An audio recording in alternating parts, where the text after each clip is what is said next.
तो एपिसोड की शुरुआत में जाओ उस वोर्टेक्स को देखकर कहता है कि मुझे इसके अंदर से बहुत ही अजीब किस्म की ब्रीथिंग फील हो रही है। क्या कोई केवी स्टेज का कल्टीवेटर इसके अंदर जाकर सांस नहीं ले पाता?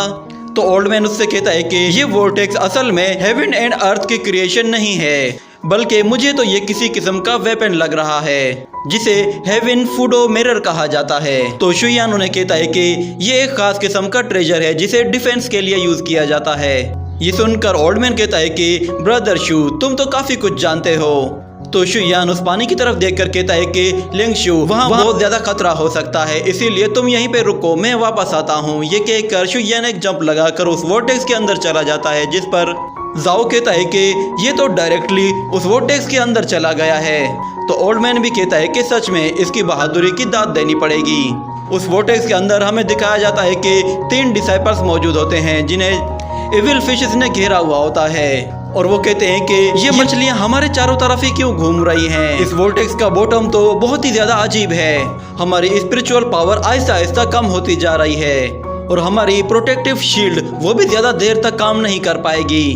और जहाँ तक अटैक की बात है, अगर हम इन मछलियों पर अटैक भी करें तो इन पर उसका कोई फर्क नहीं पड़ेगा। ये कहने के साथ ही एक मछली उस पर अटैक करके उसे पीछे धकेल देती है, जिस पर वो लोग काफी डर जाते हैं और कहते हैं कि ब्रदर, हमें यहाँ से चलना चाहिए, वरना हम लोग यहाँ पे बिला वजह ही मारे जाएंगे। तो उनका सीनियर उनसे कहता है कि तुम्हें क्या लगता है कि मुझे यहाँ रहने का कोई शौक है? यहाँ तो कोई वेपन भी काम नहीं कर रहा। ये कहने के साथ ही वो सारी मछलियाँ एक साथ उनकी तरफ आगे बढ़ती हैं, जिस पर वो कहते हैं कि लो, अब हमारा खेल खत्म हो गया। वो सारी मछलियाँ एक साथ उन पर अटैक करती हैं, मगर अचानक से वो उन्हें क्रॉस करके उनके पीछे चले जाती हैं। और जब वो लोग पीछे देखते हैं तो वहाँ पे शुयान होता है, जिसे देखकर वो कहते हैं कि ये की रिफाइनर यहाँ क्या कर रहा है और ये मछलियाँ उस पर अटैक क्यों नहीं कर रही। वो सारी मछलियाँ शुयान के पास जाकर खड़ी हो जाती हैं। तो शुयान कहता है कि ये मछलियाँ यहाँ पे हजारों सालों से इस ट्रेजर को गार्ड कर रही हैं। वो मछलियों से कहता है कि अब तुम लोग जा सकती हो, अब तुम्हारा काम खत्म हुआ। ये सुनते ही वो सारी मछलियां वहां से चली जाती हैं, जिसके बाद शुयान तेजी से उस वोर्टेक्स की तरफ चला जाता है, जिसे देखकर वो सब लोग हैरान रह जाते हैं और कहते हैं ये यहाँ क्या करने आया है। और दूसरी तरफ शुयान उस वोर्टेक्स को अपनी पावर की मदद से कंप्रेस करना शुरू कर देता है, जिसकी वजह से उन लोगों को बहुत ज्यादा जोर से झटका लगता है। वो वोर्टेक्स अचानक से छोटा होना शुरू हो जाता है, जिसके बाद हम देखते हैं कि पानी के बाहर एक छोटा सा तूफान बाहर निकलता है, जो कि एक धमाके के साथ हर जगह फैल जाता है। और उससे बचने के लिए जाओ अपने चारों तरफ एक शील्ड बना लेता है। और फिर वो ओल्ड मैन कहता है कि शुयान तो कमाल का है, उसने तो पानी के अंदर भी इतना बड़ा धमाका कर दिया। इतने में वो तीनों डिसाइपल बाहर आ गिरते हैं, जिस पर वहां मौजूद कुछ और डिसाइपल कहते हैं कि तुमने हमारे भाइयों को मार दिया, तुम लोग सच में बहुत ही अच्छी गेम खेल रहे हो, मगर तुम हमारा मुकाबला नहीं कर पाओगे, इसलिए जो तुमने उस वोर्टेक्स के अंदर से चुराया है वो ट्रेजर हमारे हवाले कर दो। तो ओल्ड मैन कहता है कि अरे यहाँ तो काफी स्टेज के बच्चे हैं, तभी मैं कहूँ कि मेरे हाथ में इतनी खुजली क्यों हो रही है। बहुत टाइम हो गया, मैंने किसी के साथ फाइट ही नहीं की। ये कहकर वो उनसे लड़ने के लिए तैयार हो जाते हैं। और दूसरी तरफ शुयान ने उस वोर्टेक्स का साइज बिल्कुल छोटा कर दिया था और वो उसे अपने पास रख लेता है, जिसके बाद उसे नीचे कुछ नजर आता है। तो वो नीचे आ जाता है, जहाँ पे वो देखता है कि एक छोटा सा गेट बना हुआ है। तो शुयान अपना एक स्क्रॉल बाहर निकालता है, जिसे वो उस गेट की तरफ थ्रो करता है, जिससे वो एक्टिवेट हो जाता है। और फिर शुयान को उसके अंदर से रेनशुई की ब्रीथ फील होने लगती है, जिस पर वो अंदर चला जाता है। और अंदर जाकर वो देखता है कि वहाँ पे असल में रेनशुई बैठी हुई है, जिसे देखकर ही वो काफी हैरान हो जाता है और कहता है कि तुम अब भी जिंदा हो। उसे देखकर मास्टर अपनी पुरानी यादों में चला जाता है, जहाँ पे मास्टर और रेनशुई एक साथ प्रैक्टिस कर रहे होते हैं। और रेनशुई कहती है कि मास्टर, मुझे बहुत भूख लगी है, क्या आप मेरे लिए कुछ बारबेक्यू बना देंगे? तो मास्टर उसे देखकर उसके बिल्कुल करीब आ जाता है और उससे आकर कहता है कि मेरी वजह से तुम्हें बहुत ज्यादा तकलीफ का सामना करना पड़ा। वो जैसे ही उसे छूता है तो रेनशुई एनर्जी फॉर्म में हर तरफ बिखर जाती है, जिस पर मास्टर चौंक जाता है और फिर से उसकी यादों में गुम हो जाता है, जहाँ पे वो बार बार मास्टर का नाम पुकारने लगती है। जिसके बाद उस जमीन में क्रैक्स पड़ना शुरू हो जाते हैं और हम देखते हैं कि शुयान की बॉडी से फायर ऑरा बहुत ही तेजी से रिलीज होता है, जिससे वहाँ मौजूद बहुत सारी चीजें टूट जाती हैं। और फिर जब शुयान रिलैक्स हो जाता है तो वो देखता है कि वहाँ पे एक फॉर्मेशन एक्टिवेट हो गई है, जिस पर वो कहता है कि ये तो टियानलान मिस्टी फॉर्मेशन है। ये फॉर्मेशन तो मैंने सिर्फ रेन शुई को ही सिखाई थी। तो शुयान उस फॉर्मेशन को जैसे ही एक्टिव करता है तो उसके अंदर से एक ब्लू लोटस बाहर निकलता है, जिसे देखकर शुयान समझ जाता है कि वो डीप ब्लू हार्ट यही है और ये बिल्कुल अपने रियल फॉर्म में है जैसे ये हजारों साल पहले था। जिसके बाद उसके अंदर से एक छोटा सा क्रिस्टल बाहर निकलता है जो कि असल में डीप ब्लू हार्ट होता है। तो शुयान कहता है कि रेन शुई, तुमने इसे ढूंढ लिया था और तुमने इसे मेरे लिए ही इस फॉर्मेशन के अंदर छुपा दिया था ताकि जब मैं यहाँ पे आऊं तो ये फॉर्मेशन एक्टिव हो और ये ट्रेजर मुझे मिले। और फिर हम देखते हैं कि उस क्रिस्टल से कुछ एनर्जी बाहर निकलती है जो कि रेन शुई का एक शेप बनाती है, जिस पर शुयान समझ जाता है कि उसकी स्पिरिट अभी भी जिंदा है। और दूसरी तरफ वो ओल्ड मैन उन मास्क मैन की अच्छी खासी धुलाई कर रहा होता है, जिसमें जाओ भी उसका साथ दे रहा था और वो लोग बहुत ही अच्छे से उनके साथ फाइट कर रहे थे। और लिंगशु उनके लीडर के साथ फाइट कर रही होती है, जिसमें उसे काफ़ी दिक्कत आने लगती है। तो ओल्ड मास्टर कहता है कि ये मेरा शिकार है। ये कहकर वो उनके मास्टर पर अटैक कर देता है, जिस पर वो अपनी जान मुश्किल से बचाता है और कहता है कि ये लोग तो एक से बढ़कर एक हैं, मैं इनके साथ कैसे फाइट करूं। इतने में अचानक वहां से सारी धूल खत्म हो जाती है और आसमान बिल्कुल साफ हो जाता है। ये देखकर सब लोग समझ जाते हैं कि शुयान ने वो ट्रेजर हासिल कर लिया है। ये सुनकर वो बंदा कहता है कि क्या वो ट्रेजर इनके पास नहीं है? मैं तो बिला वजह ही फिर इनसे फाइट कर रहा हूँ, पर मैं यहाँ से खाली हाथ वापस नहीं जाऊंगा। ये कहकर वो लिंगशु की तरफ देखता है और तेजी से उसकी तरफ जाकर उस पर अटैक कर देता है, उसे लेकर वहां से दूर जाने लगता है। जिस पर वो लोग उसका पीछा करते हैं तो वो कहता है कि मेरे नजदीक मत आना वरना ये लड़की मारी जाएगी। ये सुनकर वो लोग वहीं पे ही रुक जाते हैं। जिसके बाद शुयान पानी से बाहर आ जाता है तो वो लोग उसकी तरफ देखते हैं। इतने में उस बंदे को मौका मिल जाता है और वो लिंगशु को लेकर वहां से भाग जाता है। जब शुयान बाहर आता है तो ओल्ड मैन उस बंदे से कहता है कि तुम्हें तो वो ट्रेजर चाहिए था, तो फिर तुम मेरे क्लान की इस लड़की को क्यों लेकर जा रहे हो? हिम्मत है तो आकर हमारा मुकाबला करो। जिसके बाद वो शुयान से कहता है कि वो लिंगशु को अपने साथ लेकर जा रहा है, तुम उसका पीछा क्यों नहीं कर रहे? तो शुयान उससे कहता है कि मैं उड़ नहीं सकता। ये सुनकर वो बंदा कहता है अच्छा ऐसी बात है, मगर वो फिर चौंक कर कहता है कि क्या तुम उड़ नहीं सकते? ये कहने के साथ ही ये एपिसोड यहीं पे ही खत्म हो जाता है।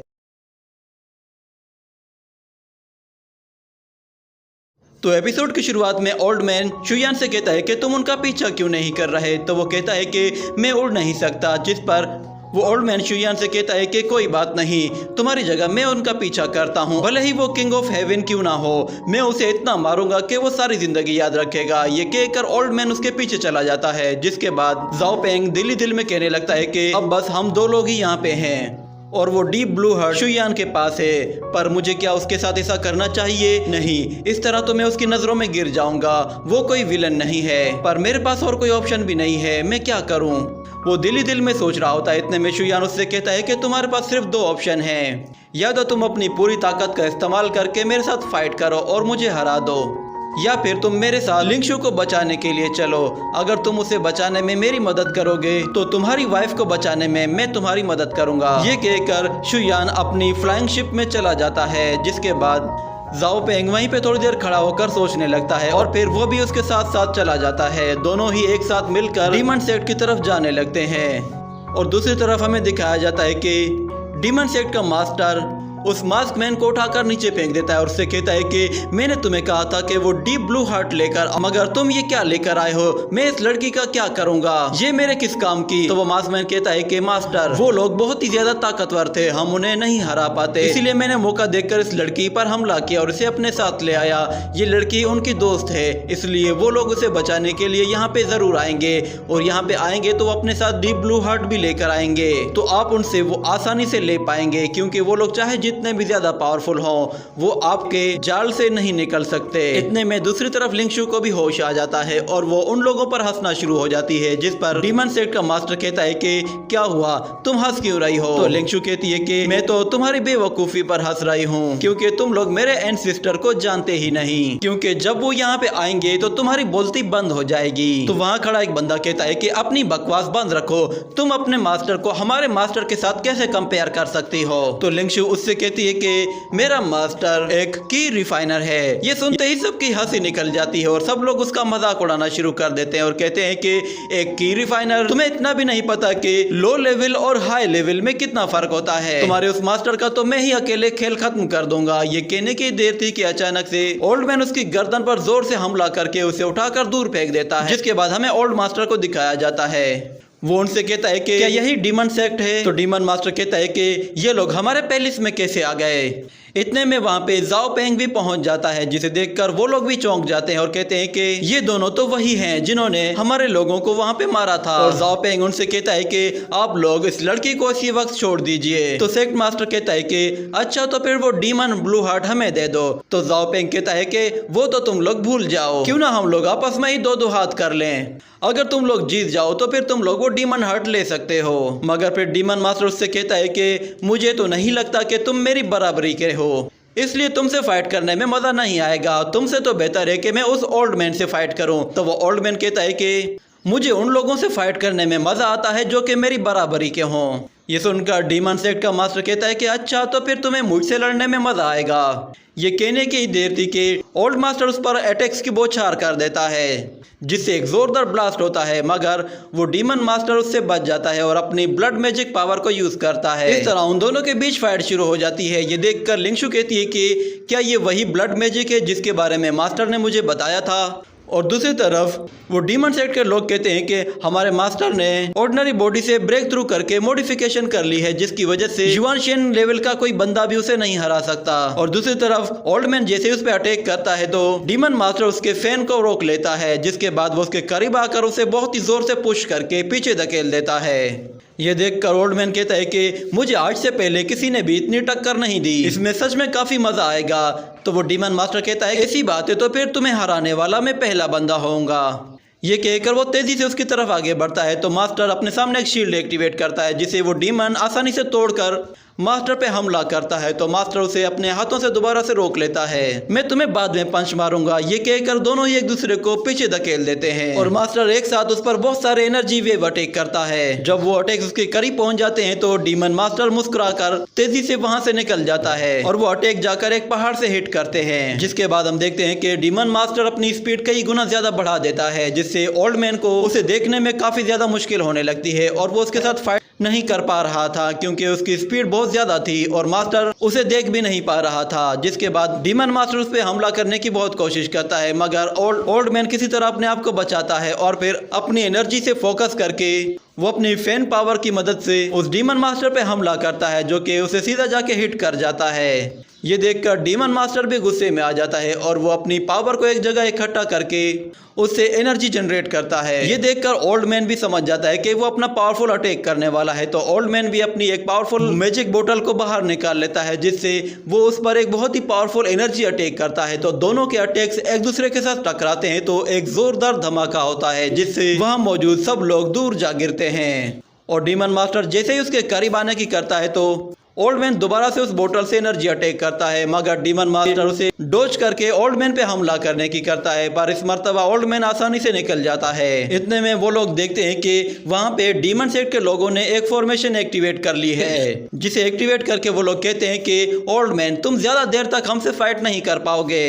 ये देखकर जाओ पेंग भी अपनी फॉर्मेशन को एक्टिवेट करता है और 1000 ईयर ईगल टेक्निक को यूज करता है, जिससे वो उनकी फॉर्मेशन को तोड़ने की कोशिश करता है, मगर वो इसमें फेल हो जाता है। जिसके बाद वो लोग उस पर अपनी सोर्ड से काउंटर अटैक करते हैं, जिसे रोकने में जाओ पेंग को भी काफी ज्यादा दिक्कत आने लगती है। वो अटैक बहुत ही ज्यादा पावरफुल था और फिर जाओ पेंग कहता है कि ब्रदर शुयान तुम कहाँ रह गए हो, तुम्हारी बोट इतनी स्लो क्यों है, पता नहीं तुम कब आओगे, क्योंकि मैं इस सोर्ड को ज्यादा देर तक नहीं रोक सकता। और दूसरी तरफ वो सभी डीमंस उस पर हंसने लगते हैं। जिसके बाद उनका डीमन मास्टर कहता है कि अगर तुम अपना ब्लड हमारे लिए सेक्रीफाइस कर दोगे तो हमारे सारे जख्म जल्द से जल्द ठीक हो जाएंगे। मगर इतने में शुयान की स्पिरिट बोट वहां पे आ जाती है, जिसे देखकर वो लोग काफी चौंक जाते हैं और कहते हैं कि ये शिप यहाँ क्या कर रही है।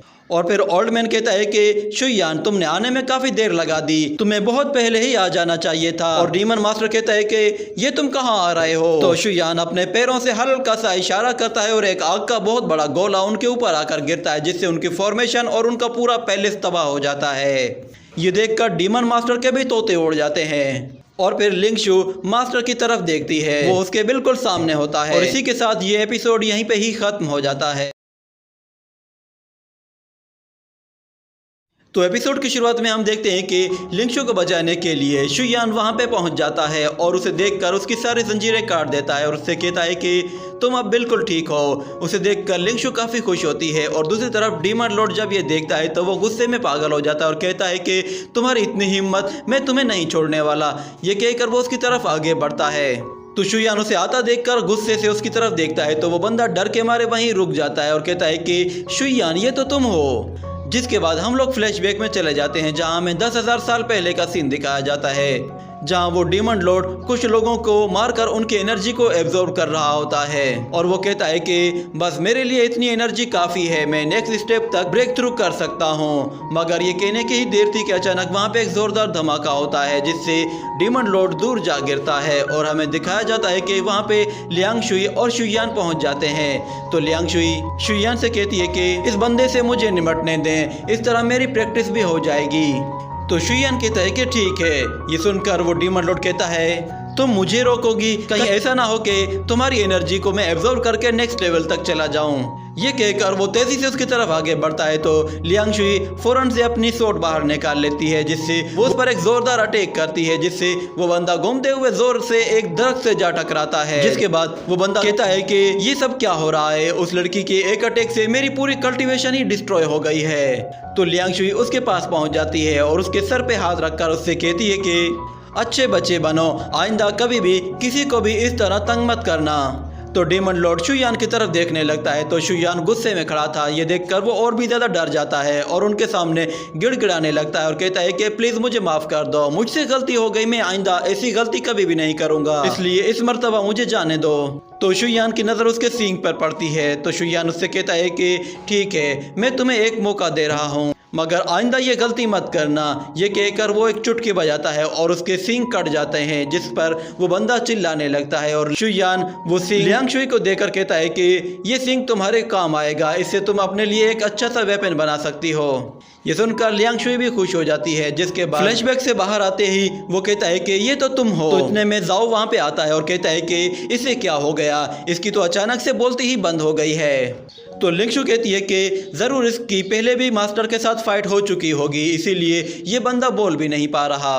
तो शुयान उससे कहता है कि तुम कौन हो। ये सुनते ही वो उसके आगे झुक जाता है और कहता है कि प्लीज़ मेरी जान बख्श दो, मुझे मारना मत, पहले ही मैंने बहुत मुश्किल से अपनी कल्टीवेशन को रिकवर किया है, इसलिए मेरी जान बख्श दो। तो शुयान कहता है कि ओह अच्छा, तो तुम वो हो। 10,000 साल गुजर गए मगर तुम आज भी नहीं सुधरे। 10,000 साल का सुनकर ओल्ड मास्टर भी हैरान रह जाता है। जिसके बाद शुयान जैसे ही चुटकी बजाने की कोशिश करता है तो वो बंदा डर जाता है और कहता है कि प्लीज ऐसा मत करना, मैं तुमसे अपनी जिंदगी की भीख मांग रहा हूँ, मैं ऐसा नहीं करूँगा। मैं उस लड़की के बारे में कुछ जानता हूँ जिसे शायद तुम्हें जानना चाहिए। तो शुयान रुक जाता है और उससे कहता है कि अगर तुमने मुझे एक भी बात झूठ बताई तो मैं तुम्हारी जिंदगी मौत से भी बदतर बना दूंगा। तो वो कहता है कि मैं बताता हूँ, 10,000 साल पहले जब मैं साउथ ईस्ट की तरफ ईस्टर्न सी के पास कल्टीवेशन कर रहा था, उस वक्त मुझे वहाँ पे कुछ अजीब सी ब्रीथ फील होने लगी। तो मैं फ़ौरन से वहाँ पहुँच गया जहाँ मैंने देखा कि 2 लोग जो कि बहुत ही पावरफुल थे वो उस लड़की के साथ फाइट कर रहे थे और उसे उसका वहाँ पे सिंग भी नजर आता है। तो लियांग शुई को उन दोनों के साथ एक साथ फाइट करने में काफी दिक्कत आ रही थी। वो बंदा उसे वहाँ पे देख कर कहता है ये लड़की तो वही है, मगर ये यहाँ पे क्या कर रही है। इतने में अचानक से एक डीमन उसके पीछे से आकर हमला करता है जिससे वो बाल बाल बचती है, मगर वो डीमन उस पर बार बार हमला किए जाता है जिससे बचते हुए वो काफी पीछे चली जाती है और फिर उस डीमन पर अपनी स्वॉर्ड से वार करती है जिससे वो उसे उठाकर दूर फेंक देती है। ये देखकर दूसरा डीमन उस पर हमला करने के लिए आता है तो Liang Shuey blue wing swords को इस्तेमाल करती है जिससे वो अपनी पावर को बहुत ज्यादा बढ़ा देती है और हम देखते हैं कि उसके चारों तरफ उसके विंग्स आ जाते हैं जिससे वो बंदा वहां से दूर जा गिरता है और उसकी पावर भी बहुत ज्यादा बढ़ जाती है। जिसके बाद वो उन पर जैसे ही अटैक करती है तो वो उसके अटैक को रोक नहीं पाते और दूर जा गिरते हैं और इंजर्ड हो जाते हैं। जिस पर लियांग शुई उनसे कहती है कि चलो अब बताओ कि कौन हो तुम, क्या तुम लोग कोई फेरी हो या फिर कोई डेविल हो। तो वो दोनों बंदे दोबारा से मेडिटेशन में बैठ जाते हैं और हम देखते हैं कि वो दोनों बंदे अपनी पावर्स को आसमान की तरफ भेजते हैं जिससे वहाँ पे एक फॉर्मेशन बनने लगती है और डीमन लॉर्ड देखकर कहता है कि ये दोनों तो अपनी बॉडी को सेक्रीफाइस कर रहे हैं ताकि ये लोग अपनी एक मिली जुली बॉडी को क्रिएट कर सकें। तो लियांग शुई भी ये सब कुछ देख रही होती है। जिसके बाद हम देखते हैं कि थोड़ी ही देर गुजरने के बाद अचानक वो दोनों बंदे वहीं पे ही मर जाते हैं और उस फॉर्मेशन से एक बहुत बड़ा बंदा नीचे आता है जो कि बहुत ज्यादा पावरफुल होता है वो आते साथ ही लियांग शुई पर हमला करने लगता है, जिससे वो बचकर पीछे हट जाती है। मगर वो मॉन्स्टर उस पर अटैक करके उसे उठाकर दूर फेंक देता है और फिर जल्दी से उसके पीछे पहुंच जाता है और उस पर अपने वेपन से अटैक करने ही वाला होता है कि लियांग शुई उसके अटैक को रोक देती है। वो बंदा बहुत ज्यादा पावरफुल था, जिस पर लियांग शुई कहती है कि आखिर ये किस तरह की स्पिरिचुअल पावर है।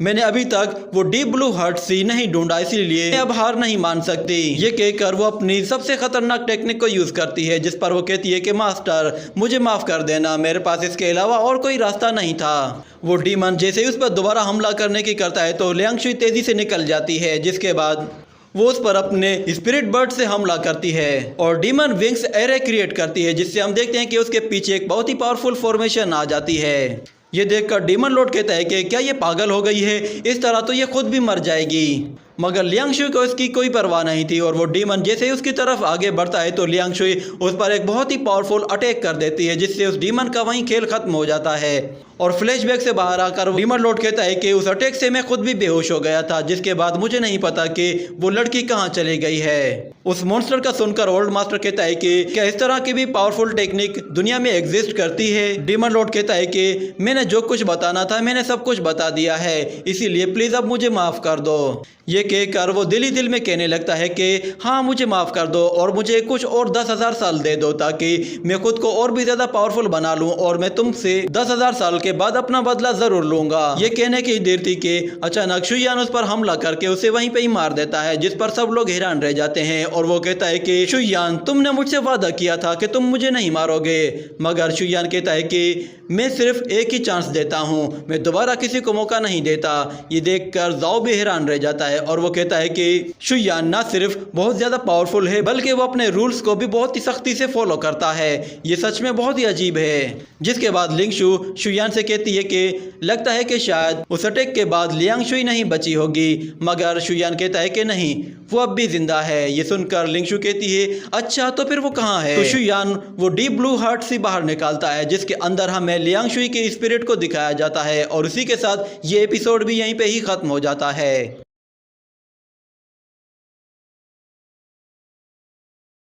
तो एपिसोड की शुरुआत में हम देखते हैं कि वो लोग डीमन ओशन सिटी के ट्रेजर हॉल में आ जाते हैं, जहाँ पे वो देखते हैं कि वो पूरा हॉल ट्रेजर से भरा हुआ होता है। और लिंगशु कहती है कि यहाँ तो ट्रेजर रखने की कोई जगह भी नहीं बची। तो ओल्ड मास्टर उसे देखकर कहता है कि ये लड़की ट्रेजर कलेक्ट करने में तो बहुत ही माहिर लग रही है। और फिर शुयान कहता है कि पिछले 10,000 सालों में इस बंदे ने तो बहुत सारे ट्रेजर्स को इकट्ठा कर लिया है। ये कहने के बाद वो जमीन की तरफ देखता है तो उसे कुछ अजीब सा फील होने लगता है, जिसके बाद वो अपनी एनर्जी से वहाँ पे एक फॉर्मेशन एक्टिवेट कर देता है, जिसकी वजह से ओल्ड मास्टर और जाओ दोनों का ध्यान उसकी तरफ जाता है। तो वो दोनों ही ट्रेजर्स को रखकर शुयान के पास आ जाते हैं और देखते हैं कि उसने जमीन से फॉर्मेशन के जरिए एक मैनुअल को बाहर निकाल लिया है, जिसे देखकर ओल्ड मास्टर कहता है कि ये मेथड तो वाकई में बहुत ही डेंजरस है। इस मेथड के जरिए कोई भी बंदा दूसरे बंदों को मारकर अपने जख्मों को जल्दी से ठीक कर सकता है। ये देखकर ओल्ड मास्टर कहता है किसी ने सोचा भी नहीं था कि ये लिंग शुई के स्किल इतने लाजवाब होंगे, क्योंकि इस मेथड को प्रैक्टिस करने का तरीका बहुत ही ज्यादा अलग है। मगर शुयान कहता है कि मुझे ऐसा लग रहा है कि शायद ये मेथड उन मॉन्क्स का होगा जो कि 10,000 साल पहले कत्लेआम कर रहे थे और उन्होंने ये मेथड यहाँ पे पीछे छोड़ दिया होगा, जो कि ये लिंग शुई को मिल गया होगा। इतने में लिंग शू वहाँ पे भागती हुई आती है और कहती है कि मास्टर मुझे यहाँ पे ना सिर्फ बहुत सारे ट्रेजर्स मिले हैं बल्कि यहाँ पे तो बहुत सारे स्पिरिट बीस्ट भी हैं। ये सुनकर ही वो लोग खुश होने लगते हैं। जिसके बाद हम देखते हैं कि वो लोग वहाँ पे आग जलाकर बारबेक्यू बनाते हैं और फिर ओल्ड मास्टर शुयान को थैंक यू कहता है, क्योंकि शुयान की वजह से उसे इतना ज़्यादा मज़ेदार मीट खाने को मिल रहा था। जिस पर लिंग शू से कहती है कि मास्टर ज़रा आप आराम से खाइए, हमारे पास और भी बहुत है। और दूसरी तरफ शुयान जाओ से कहता है कि तुम्हारी वाइफ के साथ क्या प्रॉब्लम है। तो जाओ से बताता है कि मेरी वाइफ फिजिकली डेड हो चुकी है, मगर मैंने किसी तरह अपनी स्पिरिचुअल पावर की मदद से उसकी सोल को उसकी बॉडी के अंदर ही लॉक कर दिया है। मगर मैंने देखा है कि पिछले कुछ दिनों से उसके अंदर की सोल वो बाहर निकलने की कोशिश कर रही है। तो शुयान कहता है कि अगर वो सोल निकल गई तो वो मर जाएगी, मगर सोल इमोर्टल होती है इसलिए वो कभी भी नहीं मर सकती। ये कहकर वो खड़ा हो जाता है और कहता है कि चलो हम लोग आज ही चल रहे हैं। जिस पर ओल्ड मैन कहता है कि हम कहाँ जाएंगे। तो शुयान कहता है जाओ की वाइफ के पास। ये कहकर वो अपनी फ्लाइंग शिप के जरिए उड़ते हुए वहाँ से लोंगशंग सिटी की तरफ जाने लगते हैं। और वो लोग लिंगशु को उस सेक्ट में ही छोड़ देते हैं, जिस पर ओल्ड मैन कहता है कि क्या तुम्हें पूरा यकीन है कि वो छोटी लड़की डीमन सेक्ट के सारे ट्रेजर्स को लेकर वापस आ जाएगी? तो मास्टर कहता है आप बेफिक्र हो जाएं, उसे पता है कि उसे क्या करना है, वो वहाँ पे एक भी ट्रेजर नहीं छोड़ेगी। जिसके बाद वहाँ पे जाओ आ जाता है और कहता है कि शुयान, मुझे तुमसे कुछ सवालात पूछने हैं। आखिर तुम्हें कैसे पूरा यकीन है कि तुम मेरी वाइफ को ठीक कर दोगे? तो ओल्ड मैन कहता है कि अरे दोस्त, तुम बेफिक्र हो जाओ, अगर शुयान ने तुमसे प्रॉमिस किया है कि वो तुम्हारी वाइफ को ठीक कर देगा तो वो 100% ठीक कर देगा, इसलिए तुम अब घबराना बंद करो। ये कहने के बाद वो लोग अपनी फ्लाइंग बोट से तेजी से डोंगशेन सिटी की तरफ जाने लगते हैं और कुछ देर गुजरने के बाद वो लोग एक जगह आकर लैंड करते हैं, जिसके बाद सबके सब बोट से नीचे उतरते हैं। तो शुयान को कुछ अजीब सी फीलिंग्स आती हैं, जिस पर वो कहता है कि ऐसा लग रहा है कि जैसे यहाँ पे कुछ देर पहले बहुत बड़ी तबाही हुई है। वो लोग आगे बढ़ते हैं और जाओ उनसे आगे चला जाता है और वो देखता है कि वहाँ पे बहुत कुछ अजीब सा हुआ है, जिस पर वो काफ़ी हैरान होता है। जिसके बाद वो ऊपर की तरफ चला जाता है और वो देखता है कि आसपास कोई भी नहीं है, जिस पर उसे काफ़ी हैरानी होती है और वो कहता है कि यहाँ मौजूद सब लोग कहाँ चले गए हैं। उसे अपनी वाइफ की बहुत ज़्यादा टेंशन होने लगती है, तो वो फ़ौरन से अपने घर की तरफ जाता है। और दूसरी तरफ ओल्ड मैन कहता है कि लगता है कि यहाँ पे बहुत बड़े पैमाने पे तबाही हुई है, लगता है कोई यहाँ लूट मार करके गया है। मगर शुयान कहता है कि यहाँ पे सिर्फ लूट मार नहीं हुई और भी बहुत कुछ हुआ है। तो ओल्ड मैन कहता है मैं उम्मीद करता हूँ कि यहाँ पे सिर्फ कॉस्मेटिक का ही सामान चोरी हुआ हो। इतने में वो लोग जाओ के घर पहुँचते हैं तो वो देखते हैं कि वो वहाँ पे बैठा रो रहा है और वो कहता है कि कोई भी यहाँ नहीं बचा, सब लोग चले गए, यहाँ पे पता नहीं हुआ क्या है। तो ओल्ड मैन उसे दिलासा देने लगता है। जिसके बाद शुयान वहाँ पे देखता है कि एक पर्पल नीडल पड़ी हुई है, तो वो उसे उठाकर डिस्ट्रॉय कर देता है, जिस पर उसे कुछ आवाज सुनाई देती है। तो वो फौरन से छत पर एक बहुत बड़ा ब्लास्ट करता है, जिससे छत पे मौजूद एक बंदा उन्हें नजर आ जाता है। जिस पर शुयान कहता है कि लगता है इस बंदे को यहाँ होने वाली सब कुछ मामलात का पता होगा। वो बंदा जैसे ही वहाँ से भागता है तो ओल्ड मास्टर और जाओ दोनों ही उसका पीछा करते हैं और वो बंदा तेजी से भाग रहा होता है, मगर ओल्ड मास्टर उस तक पहुँच जाता है और उसे आगे से आकर घेर लेता है। जिसके बाद वो उससे कहता है कि तुम यहाँ से भागकर नहीं जा सकते। इतने में जाओ पीछे से आकर उस पर हमला करता है, जिस पर वो बंदा उसके अटैक को रोककर उसे पीछे धकेल देता है और उसी पर पलटवार करता है। तो जाओ उस अटैक को डॉज करके ऊपर चला जाता है और अपनी बांसुरी का इस्तेमाल करता है, जिससे वो वहाँ पे बहुत सारे मैजिकल एरोस क्रिएट करता है, जिनसे वो उस बंदे पर अटैक करने की कोशिश करता है, जिससे वो बंदा अपने चारों तरफ एक शील्ड बना लेता है। तो जाओ जैसे ही उस पर अपने एरोस से अटैक करता है तो वो एरोस उसका कुछ भी नहीं बिगाड़ पाते। इतने में शुयान भी वहाँ पे आता है और वो कहता है कि इस बंदे का किलिंग इंटेंट बहुत ज्यादा वीक है, ये वो ऑरा नहीं है जो कि मुझे पहले फील हुआ था। और दूसरी तरफ जाओ जैसे ही अपना हमला रोकता है तो वो देखता है कि वहाँ पे वो मास्क मैन नहीं है, वो अचानक से गायब हो गया है। जिसके बाद हम देखते हैं कि वो उसके ऊपर से आकर उस पर हमला करता है और उसे जोर से जमीन पे दे मारता है। जिसके बाद ओल्ड मैन कहता है कि जरा मुझे इससे फाइट करने दो। वो आते साथ ही उस पर एनर्जी वेव अटैक करता है, जिससे वो मास्क मैन आसानी से बच जाता है। ये देखकर ओल्ड मैन समझ जाता है कि ये युआन शेन प्राइमरी स्टेज पे है। तो वो जाओ से कहता है कि तुम जरा पीछे रुको, मुझे जरा देखने दो कि इस बंदे में कितना दम है। तो मास्क मैन कहता है कि मैं भी यही कहने वाला था। ये कहकर वो एक मैजिकल मिरर को बाहर निकालता है, जिससे वो उस ओल्ड मैन को अपनी तरफ खींच लेता है। जिसके बाद वो जाओ को भी अपनी तरफ खींचकर मैजिकल मिरर के अंदर लॉक कर देता है। ये देखकर शुयान कहता है कि अच्छा, तो अब समझ में आया कि यहाँ मौजूद सारे के सारे लोग अचानक से कैसे गायब हो गए। और दूसरी तरफ वो मास्क मैन शुयान की तरफ देखता है तो वो कहता है कि अरे ये की रिफाइनर यहाँ पे रह गया है। वो शुयान से कहता है कि चलो तुम भी आ जाओ। तो शुयान खुद ब खुद उस मैजिकल मिरर के अंदर चला जाता है, जिस पर वो बंदा हंसते हुए कहता है कि चलो सबका खात्मा हो गया, अब यहाँ से चलते हैं। वो ये कहकर वहां से जाने लगता है। जिसके बाद हम उस मिरर के अंदर का सीन देखते हैं, जहाँ पे ओल्ड मास्टर और जाओ दोनों फ्रीज हो चुके थे और उनकी स्पिरिचुअल पावर भी यूज नहीं हो रही थी। जिसके बाद ओल्ड मैन कहता है कि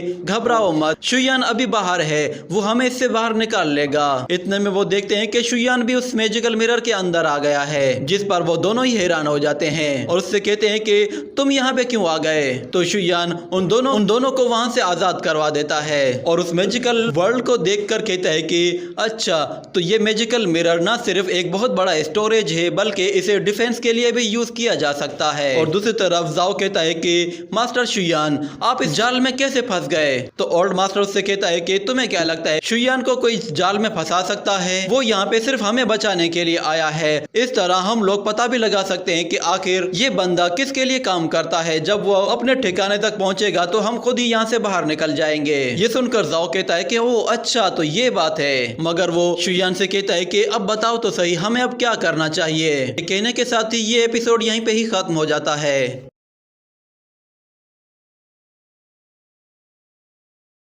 तो एपिसोड की शुरुआत में हम देखते हैं उसी मास्कमैन को जो कि अपनी फ्लाइंग शॉट से उड़ते हुए अपने सेट की तरफ आ रहा था। और वो आकर अपने दोस्तों से कहता है कि मैंने अपने उस मैजिकल मिरर के अंदर कुछ बहुत ही अच्छे कल्टीवेटर्स को कैद किया हुआ है। ये कहने की ही देर थी कि वो मैजिकल मिरर उसके हाथ से निकलकर वापस ऊपर चला जाता है, जिसके बाद वो एक्टिवेट हो जाता है, जिससे वहाँ मौजूद जितने भी डिसाइपल्स होते हैं वो सारे के सारे उसकी तरफ खींचे चले जाते हैं। ये देखकर वो सब एकदम बौखला जाते हैं और वहाँ से भागने की करते हैं, मगर वो मैजिकल मिरर उन्हें पकड़ लेता है। और फिर एक डिसाइपल उस मास्कमैन से कहता है कि इसे जल्दी से बंद कर दो।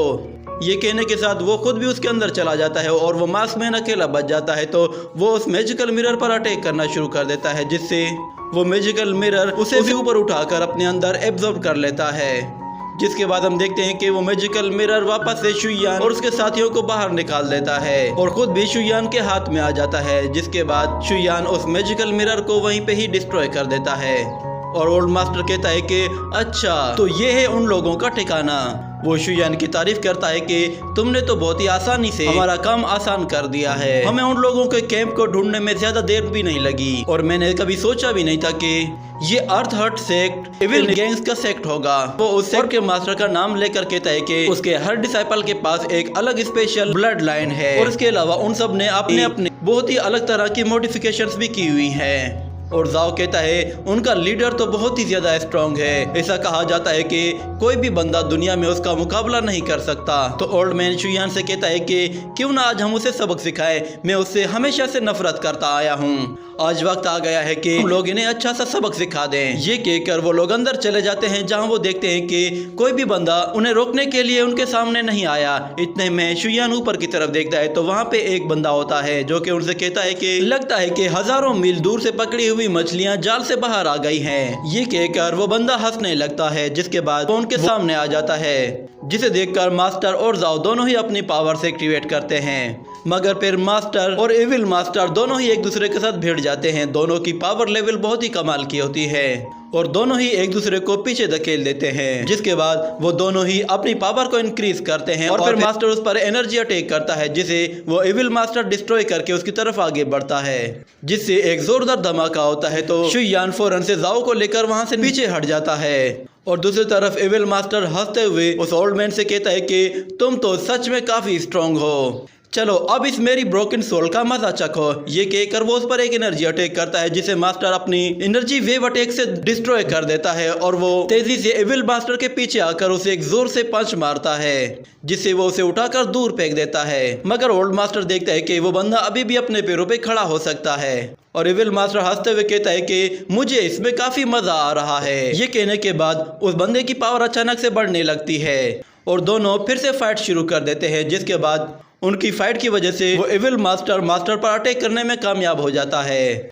जिस पर ओल्ड मास्टर भी गुस्से में आ जाता है और वो उस पर हमला कर देता है। दोनों की पावर्स इंक्रीज हो जाती हैं तो बैटल ग्राउंड में बहुत ही ज्यादा पावर रिलीज होने लगती है, जिस पर जाओ कहता है कि ये क्या हो रहा है। इस बंदे को तो मास्टर ने बुरे तरीके से मारा है, मगर उसके बावजूद भी ये फिर से खड़ा हो जाता है। तो शुयान कहता है कि ये असल में बर्जर्क ब्लड है, इसे रियल ब्लड कहते हैं जो कि वार के लिए इस्तेमाल किया जाता है, मगर ये ब्लड सिर्फ गोड्स और बीस्ट के लिए होता है। ये बंदा बुरे तरीके से इंजर्ड होने के बावजूद भी अपनी पावर को बढ़ाता जा रहा है, मास्टर को कड़ी टक्कर दे रहा है और मुझे लगता है कि अगर ये इसी तरह अपनी पावर को बढ़ाता रहा तो ये एक दिन मुझे भी टक्कर दे पाएगा। ये सुनकर जाओ कहता है कि ये ब्लड लाइन तो सच में बहुत ही खतरनाक है। तो शुयान कहता है कि ये ब्लड लाइन पावर को अपने अंदर एब्जॉर्ब करती है। जाओ से कहता है कि इतना कुछ बताने के लिए आपका बहुत बहुत शुक्रिया, आप तो इस ब्लड लाइन के बारे में सच में बहुत कुछ जानते हैं। और दूसरी तरफ हम देखते हैं कि ओल्ड मास्टर उस एविल मास्टर को फिर से पछाड़ देता है, जिस पर वो एविल मास्टर और भी खुश होने लगता है और वो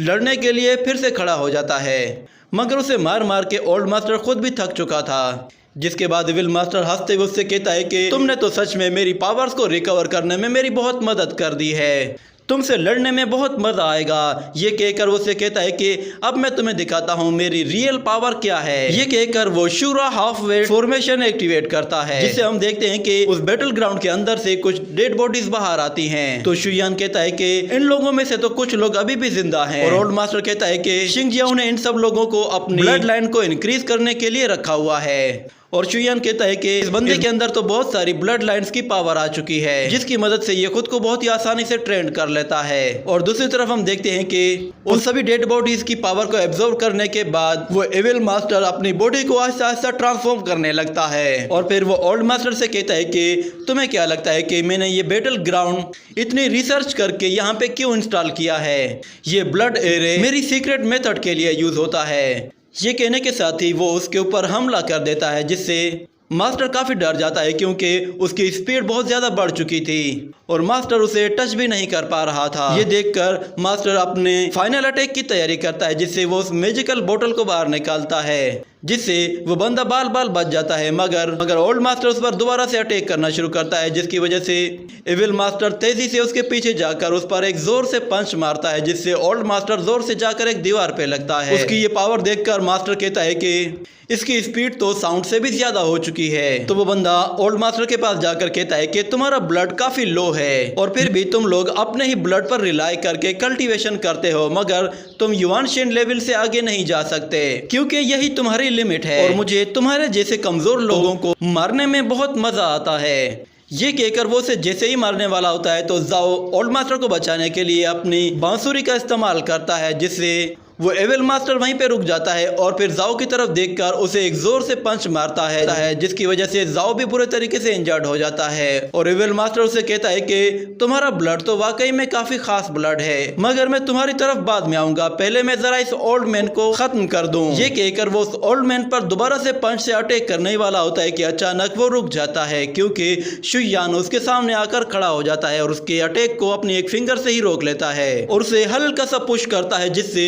वो एविल मास्टर जोर से जाकर एक पिलर पे लगता है। इस अटैक की वजह से उस एविल मास्टर की हालत पतली हो जाती है और वो अपने पैरों पर भी नहीं खड़ा हो पाता, जिस पर वो खुद भी हैरान होकर कहता है कि मेरा ब्लड लाइन सबसे ज्यादा अच्छा है, तो मैं तुम्हारे जैसे लो लेवल ब्लड लाइन के सामने नहीं हार सकता। ये कहकर वो अपने उस फॉर्मेशन की तरफ आगे बढ़ने लगता है, जिस पर ओल्ड मास्टर शुयान से आकर कहता है कि ये तो फिर से अपनी फॉर्मेशन में आ रहा है, यानी कि ये अपनी पावर को फिर से बढ़ा देगा। तो शुयान उसकी इस टेक्निक को समझ जाता है, जिस पर वो कहता है कि मेरे दिमाग में पहले ये आइडिया क्यों नहीं आया। ये कहकर वो अपनी पावर का इस्तेमाल करता है, जिससे वो सारी फॉर्मेशन को एब्जॉर्ब करके अपने एक हाथ में जमा कर लेता है और देखते ही देखते उस फॉर्मेशन के साथ साथ उस एविल मास्टर की पावर्स भी जो कि उसे उस फॉर्मेशन से मिली थी वो शुयान के पास चली जाती हैं, जिसकी वजह से वो बंदा फिर से नॉर्मल हो जाता है। और वो शुयान से कहता है कि ये तुम क्या कर रहे हो, मेरी पावर्स मुझे वापस कर दो। तो शुयान कहता है अच्छा तो तुम्हें ये वापस चाहिए। ये कहकर वो उन सारी पावर्स को डिस्ट्रॉय कर देता है, जिस पर वो बंदा उसके सामने आकर गिर जाता है। ये देखकर ओल्ड मास्टर कहता है कि शुयान मुझे तुमसे यही उम्मीद थी। तो शुयान उससे कहता है चलो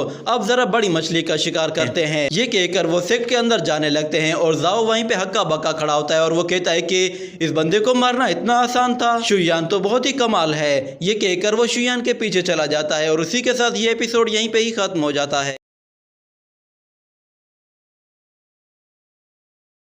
तो एपिसोड की शुरुआत में हम लोग देखते हैं कि एक बंदा जाओ की वाइफ का ब्लड एब्जॉर्ब कर रहा होता है, जिस पर वो कहता है कि इस लड़की का यिन ब्लड तो बहुत ही ज्यादा हार्ड है, इस एंशिएंट सोर्ड के होने के बावजूद भी मैं इसे ज्यादा तेजी से एब्जॉर्ब नहीं कर पा रहा। इतने में हम देखते हैं कि बाहर गेट पे एक जोरदार धमाका होता है, जिससे वो गेट उड़ते हुए उसके पास आ रहा होता है कि वो एविल मास्टर उस गेट को उठाकर दूर फेंक देता है। जिसके बाद वो देखता है कि वहाँ पे शुयान और उसके साथी आ गए हैं और जाओ अपनी बीवी को बचाने के लिए तेजी से उसकी तरफ हमला करने के लिए जाता है, मगर वो एविल मास्टर उसे अपनी एनर्जी से पीछे धकेल देता है। जिसके बाद जाओ दोबारा आगे बढ़ने की करता है तो वो एविल मास्टर उस पर अपनी एनर्जी से अटैक करके उसे एक डोमेन में कैद कर देता है, जिसकी वजह से वो वहां से बाहर नहीं आ पाता। और फिर वो एविल मास्टर हंसते हुए कहता है कि अच्छा हुआ कि तुम खुद ही यहाँ पे आ गए, मुझे ज्यादा मेहनत करने की जरूरत भी नहीं पड़ेगी।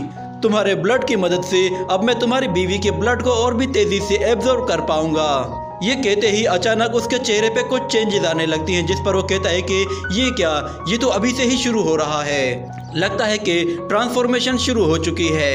ये सोचकर वो खुश होने लगता है, मगर फिर शुयान उससे कहता है ये तुम्हारा सिर्फ एक धोखा है। तो एविल मास्टर कहता है क्या कहा तुमने? तो शुयान कहता है कि ये ट्रांसफॉर्मेशन असल में उस ब्लड की तुम्हारे मेरो से मिक्सिंग की वजह से हुई है और इससे तुम सिर्फ अपना चेहरा ही चेंज कर सकते हो, इसका और कोई फायदा नहीं। मगर वो एविल मास्टर कहता है कि तुम एक की रिफाइनर हो, तुम जानते ही क्या हो कि ट्रांसफॉर्मेशन होती क्या है। मैं इस लड़की का ब्लड हर हाल में एब्जॉर्ब करके ही रहूंगा। तो शुयान ओल्ड मास्टर से कहता है कि तुम जाकर उस लड़की को बचाओ, मैं इसे देखता हूँ। तो ओल्ड मास्टर तेजी से उसकी तरफ आगे बढ़ता है, तो वो एविल मास्टर भी उस पर हमला करने जाता है। इतने में अचानक ओल्ड मास्टर से पहले शुयान वहां पहुंच जाता है, जिसे देखकर वो बंदा भी चौंक जाता है और फिर शुयान उसे एक जोर से थप्पड़ मारता है, जिससे वो बंदा अपने सेक्ट से बाहर आ गिरता है। तो शुयान भी उसके पीछे पीछे आ जाता है और उसे देखकर कहता है कि तुम्हारे पास मेरा डिसाइपल है। ये सुनकर उस बंदे को कुछ समझ में नहीं आता, मगर वो पीछे हट जाता है और कहता है कि आखिर ये किस तरह का मैजिक यूज कर रहा है, ये तो बहुत पावरफुल है। तो शुयान उससे कहता है कि तुम क्या सोच रहे हो। इतने में वो एविल मास्टर उस पर एक बर्स्ट किल का अटैक करता है, जिसे मास्टर आसानी से अपनी शील्ड से ब्लॉक करता है और उससे कहता है कि इसे असल में मून लाइट कहते हैं। जिस पर एविल मास्टर कहता है कि बताने के लिए तुम्हारा शुक्रिया। ये कहकर वो एक और अटैक करता है। तो मास्टर कहते हैं कि इसे बीस्ट अटैक कहते हैं, तुम सच में बहुत ही कमजोर हो। ये कहकर मास्टर अपनी स्पिरिचुअल पावर को पूरे ग्राउंड में रिलीज करता है, जिसकी वजह से वो बंदा अपनी जगह से हिल भी नहीं पाता। जिसके बाद शुयान उससे कहता है कि चलो मुझे अपनी ताकत दिखाओ। तो एविल मास्टर कहता है कि तुम बाद में पछताओगे। ये कहकर वो अपनी पावर्स को एक्टिवेट करना शुरू कर देता है, जिसके बाद वो एक निंगशुआंग टेक्निक को यूज करता है, जिससे वो मास्टर को एक इल्यूजन में फंसा देता है, जिसकी वजह से मास्टर एक अलग ही दुनिया में आ जाता है और वो देखता है कि वो जगह बिल्कुल बंजर है, आसपास कोई भी नहीं। मगर फिर इतने में वहां पे बहुत सारे ज़ॉम्बी जमीन से निकलने लगते हैं, जिसे देखकर मास्टर कहता है कि अच्छा, तो अब पता चला कि तुम इनकी सोल्स के साथ क्या कर रहे हो, मगर इसका कोई फायदा नहीं। ये कहकर मास्टर एक चुटकी बजाता है, जिससे वो इस इल्यूजन को तो तोड़ देता है, मगर साथ में उस एविल मास्टर की आंख भी डैमेज हो जाती है, जिस पर उसे बहुत ज्यादा तकलीफ होने लगती है। और शुयान उससे कहता है कि बहुत ही शर्म की बात है, तुम्हारे पास इतने ज्यादा ब्लड पावर्स हैं, मगर तुम उनमें से किसी को भी आज तक नहीं समझ पाए।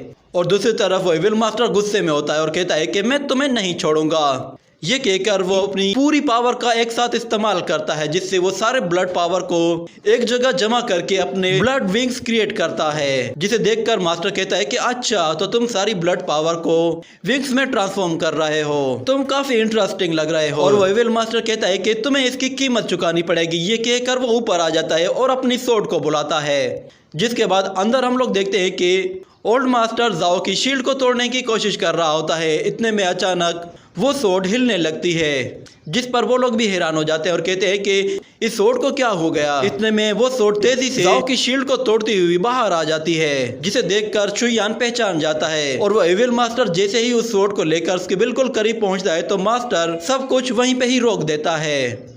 जिसके बाद अचानक उस सोर्ड से कुछ आवाज आती है और वो कहती है कि मास्टर, क्या ये आप हैं? तो मास्टर कहता है कि लिंगजून, ये मैं हूँ। इतने में हम लोग देखते हैं कि उस सोर्ड के अंदर से एक स्पिरिट बाहर आती है, जो कि एक लड़के की होती है, जिसे देखकर मास्टर कहता है कि लिंगजून, तुम इस सोर्ड के अंदर क्या कर रहे हो? तो लिंगजून कहता है कि मास्टर, 10,000 साल पहले ग्रेट वार में मैं अपने मास्टर के साथ दुश्मनों को खत्म कर रहा था, मगर उस जंग में मैं बुरी तरीके से इंजर्ड हो गया था, जिसकी वजह से मैंने अपनी आधी सोल इस सोर्ड के अंदर कैद कर दी थी और मास्टर ने मुझे यहाँ पे सील कर दिया था। जिसके बाद जैसे ही मैंने आपकी स्पिरिचुअल पावर को फील किया, तो मैं फिर से आजाद हो गया। तो शुयान उससे कहता है कि तुम घबराओ मत, मैं तुम्हें फिर से ठीक कर सकता हूँ। मगर वो कहता है कि नहीं, मैं पहले ही रिफाइंड हो चुका हूँ, अब बहुत ज्यादा डिप्रेस्ड हो चुका हूँ, इसलिए अब कुछ भी नहीं हो सकता। मैंने आपका बहुत इंतजार किया है और अब आपको देखकर बहुत खुशी हो रही है। मैं उम्मीद करता हूं कि अगर मुझे दोबारा जिंदगी मिली तो मैं आपका टियानलान सेक्ट जरूर ज्वाइन करूंगा। ये कहने के साथ ही वो हवा में बिखर जाता है, जिसके बाद शुयान को लिंगशुई की याद आती है, जिसके बाद वो बहुत ज्यादा गुस्से में आ जाता है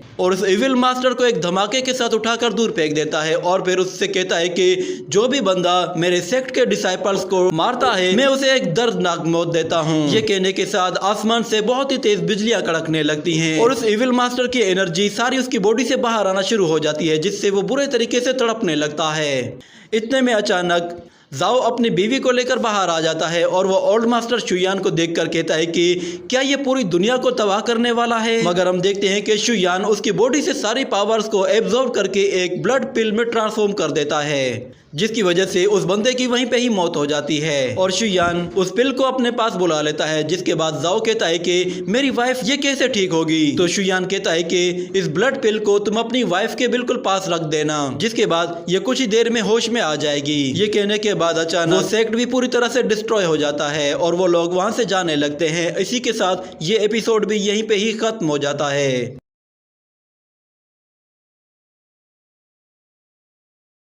तो एपिसोड की शुरुआत में हमें दिखाया जाता है कि शुयान अपनी फ्लाइंग शिप के ऊपर खड़ा हुआ होता है और वो कुछ सोच रहा था। इतने में ओल्ड मास्टर उसके पास आकर उससे कहता है कि लगता है कि तुम्हारे दिमाग में कुछ चल रहा है। तो शुयान कहता है कि हाँ, मैं अपने डिसाइपल को दोबारा जिंदा करना चाहता हूँ। ये सुनकर ओल्ड मास्टर को भी झटका सा लगता है और वो कहता है कि तुम्हारी डिसाइपल तो हजारों साल पहले मर चुकी है, इसलिए अब उसे भूल जाओ, ये नामुमकिन है। अगर ये बात कोई और बंदा कहता तो शायद मैं उसे पागल समझता। ये सुनकर शुयान उससे कहता है कि अच्छा तुम बताओ कि तुम अब कहाँ जाओगे। ये सुनकर मास्टर थोड़ा सा घबरा जाता है और कहता है कि अरे तुम बिल्कुल ठीक हो, तुम उसे जिंदा कर सकते हो। तो शुयान उससे कहता है हमारे सेक्ट में एक मास्टर की जरूरत है जो कि मेरे डिसाइपल्स को बहुत ही अच्छे से कुंग-फू सिखा सके और मेरे सेक्ट में 2 छोटे डिसाइपल्स भी हैं, तुम्हें उनके बारे में सोचकर देखना चाहिए। तो मास्टर कहता है कि अच्छा ठीक है, मगर उससे पहले हम लोग जरा उस लिंगशु से जाकर मिलते हैं, वही वहाँ मेरी हेल्प कर पाएगी। और दूसरी तरफ हमें दिखाया जाता है जोंग को, जिसके सामने एक डीमन स्नेक होता है। वो उसे देखकर कहता है कि मैंने कभी सोचा भी नहीं था कि मैं इसे यूं आसानी से पकड़कर इससे स्नेक पिल हासिल कर पाऊंगा। मुझे लगता है कि मैं इससे 118 डिटॉक्स पिल बना सकता हूँ। तो वो छोटा डिसाइपल कहता है कि तुम्हें जो करना है जल्दी से कर लो, मैं इसे ज्यादा देर तक होल्ड नहीं कर सकता, ये बहुत ज्यादा भारी है। और दूसरी तरफ सानियान उस छोटी लड़की का मेकअप कर रही होती है और उससे कहती है कि बस एक मर्तबा ये तुम मेकअप कर लो तो फिर तुम दुनिया में सबसे खूबसूरत बन जाओगी। ये सुनकर वो लड़की कहती है क्या वाकई में? तो सानियान हंसते हुए कहती है कि हाँ सच में। और दूसरी तरफ हमें कुछ डिसाइपल्स को आपस में फाइट करते हुए दिखाया जाता है और उनमें से एक बंदा किंग फिस्ट को यूज कर रहा होता है। उनकी पावर लेवल काफी अपग्रेड हो गई थी और वो लोग पहले के मुकाबले में अब काफी स्ट्रांग हो चुके थे, मगर उनकी फाइट की वजह से वहां मौजूद ड्रैगन डिस्टर्ब हो रहा था। तो वो अपने चारों तरफ एक बैरियर बना लेता है और फिर हमें दिखाया जाता है एक लड़की को जो कि टियानलान सेट के अंदर आ रही होती है और इतने में अचानक आसमान में एक ब्लास्ट होता है, जिसकी वजह से वहां पे हर तरफ टॉक्सिक गैस फैल जाती है। तो जोंग अपने सामने एक शील्ड क्रिएट कर लेता है, जिसकी वजह से सानियान, जोंग और 2 बच्चे वो उसके अंदर आ जाते हैं। और फिर जब वो लड़की अंदर आती है तो वो कहती है कि बहुत खूब, तुमने खुद को बचा लिया। तो सानियान उन्हें देखकर कहती है कि इनका पावर लेवल तो काफी हाई है, मगर जोंग उन्हें देखकर कहता है कि अरे वाह, यहाँ तो कुछ और हाई लेवल के कल्टीवेटर्स भी आ गए हैं, अब तो मजा आ जाएगा, मैं इनको भी पकड़कर इनसे बहुत सारी पिल्स बना पाऊंगा। सच में आज का दिन तो मेरे लिए बहुत ही लकी है। वो उन बच्चों से कहता है कि तुम लोग इस डोमेन से बाहर मत आना। और दूसरी तरफ वो बंदे कहते हैं कि यहाँ तो सिर्फ एक अल्केमिस्ट है और एक लड़की जो कि युआन यिंग रियलम में है। उन्हें देखकर वो कहता है कि प्रिंसेस तो बिला वजह में ही इनसे घबरा रही थी, मुझे नहीं लगता कि ये हमें रोक भी पाएंगे। ये बात सुनकर वो ड्रैगन भी उड़ जाता है, जिसके बाद वो लड़की कहती है कि मुझे खूबसूरत लड़कियों को दर्द से चिल्लाते हुए देखकर बहुत मजा आता है, इसलिए उस लड़की को तुम मुझ पर छोड़ दो। तो सानियान कहती है मजा तो तब आएगा जब तुम अपने ही चिल्लाने की आवाजें सुनोगी। ये कहने के साथ ही दोनों एक दूसरे की तरफ आगे बढ़ते हैं और वो लड़की जैसे ही सानियान पे अटैक करती है तो सानियान वहां से गायब हो जाती है और ऊपर चली जाती है। जिसके बाद हम देखते हैं कि सानियान अपने क्लोन्स क्रिएट कर लेती है, जिससे वो लड़की कंफ्यूज हो जाती है और कहती है कि ये जरूर कोई इल्यूजन है। वो अपनी सोड लेकर सानियान की तरफ आगे बढ़ती है, मगर इतने में वो छोटा स्पिरिट बीस्ट ऊपर आ जाता है और वहाँ एक जबरदस्त ब्लास्ट होता है, जिससे हर तरफ ब्लू स्मोक फैल जाता है। ये देखकर नीचे खड़ा बंदा कहता है कि लगता है कि ये स्पिरिट बीस्ट तो फट गया है और उसके अंदर की गैस हर तरफ फैल गई है। और दूसरा बंदा कहता है कि चलो मैं जरा इनका खेल खत्म करके आता हूँ। ये कहकर वो जोंग की तरफ आगे बढ़ता है, मगर इतने में अचानक उसे अपने पैरों के नीचे कोई चीज महसूस होती है। तो वो देखता है कि कोई चमकदार चीज उसके पैरों के नीचे है और फिर अचानक वहाँ पे एक जोरदार धमाका होता है, जिस पर वो दोनों बच्चे कहते हैं कि अरे वाह, मजा आ गया।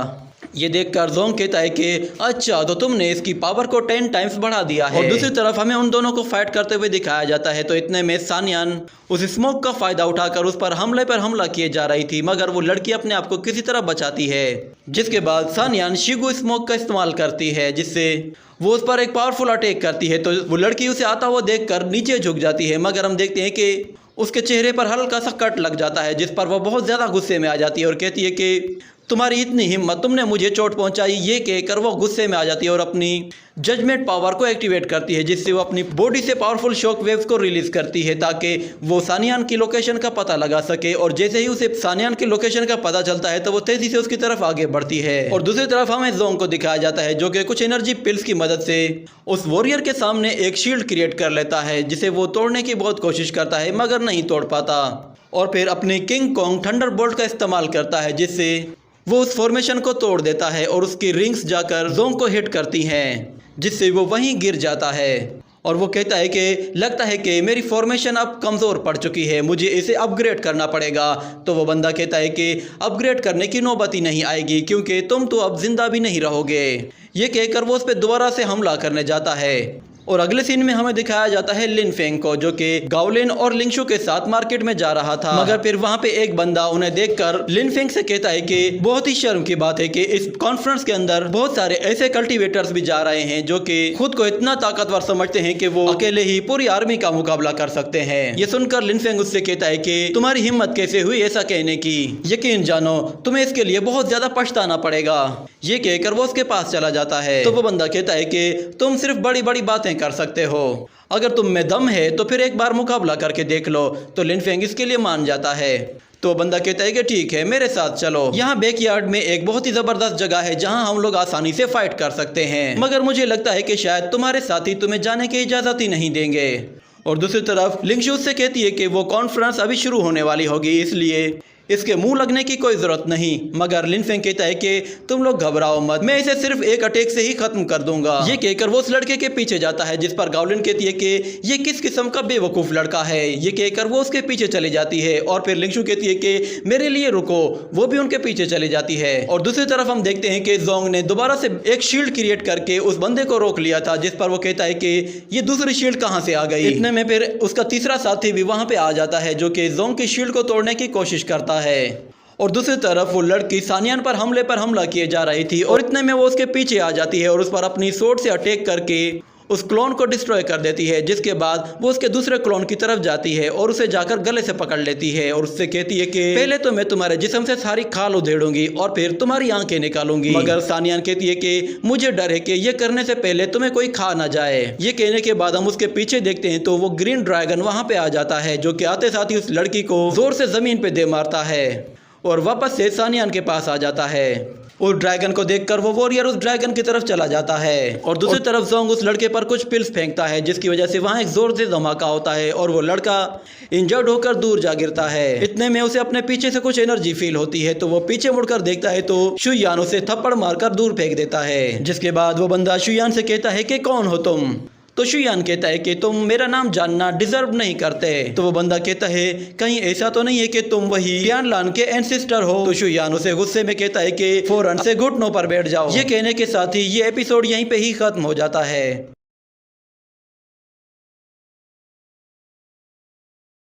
तो एपिसोड की शुरुआत में हमें दिखाया जाता है शुयान को, जो कि सेक्ट वापस आ जाता है और वहां मौजूद एक लड़के से कहता है कि चलो मेरे आगे झुक जाओ। ये सुनकर वो लड़का काफी घबरा जाता है और फिर वो वहीं पे ही दब जाता है और घुटनों पे आ जाता है। और फिर शुयान उससे कहता है कि मुझे बताओ तुम्हें किसने भेजा है, क्या तुम्हें टियानवू कंट्री के प्रिंस ने भेजा है या फिर जोंग मोयून ने भेजा है। तो वो बंदा कोई बात नहीं बताता, जिस पर शुयान ग्रेविटी प्रेशर को और भी ज्यादा बढ़ा देता है। जिसके बाद वो बंदा खुद ही बोलने लगता है और कहता है कि मुझे प्रिंस जाओ ने भेजा है। उसी ने कहा था कि आप इस वक्त सेक्ट से बाहर गए हुए हैं, तो मैं आपके सेक्ट में घुसकर किसी को भी अगर मार दूं तो उसके बदले में वो मुझे लाखों गोल्डन बीट्स देगा। ये सुनकर शुयान को भी हैरानी होती है और वो कहता है कि लगता है कि लास्ट टाइम सिखाया हुआ सबक वो जल्दी ही भूल गया है, इसलिए उसे अब दोबारा सबक सिखाना पड़ेगा। वो उस बंदे से कहता है कि मुझे बताओ इस वक्त जाओ कहाँ है। तो वो बंदा कहता है कि प्रिंस जाओ इस वक्त एक बायोलॉजी कंपटीशन में है। ये कहने के बाद शुयान उसे वहीं पे ही खत्म कर देता है, जिस पर सब लोग काफी खुश होते हैं। और फिर शुयान एक ब्लड सोल फॉर्मेशन पिल जोंग को देता है और उससे कहता है कि इसे अच्छे तरीके से स्टडी करो, तुम इससे काफी कुछ सीखोगे। उस पिल को देखकर जोंग भी काफी खुश हो जाता है और फिर दूसरी तरफ शुयान सानियान से कहता है कि इस बंदे पर अच्छे से नजर रखना। ये कहकर वो उसकी इंजरीज को भी जाते हुए हील कर देता है, जिस पर वो काफी खुश होती है।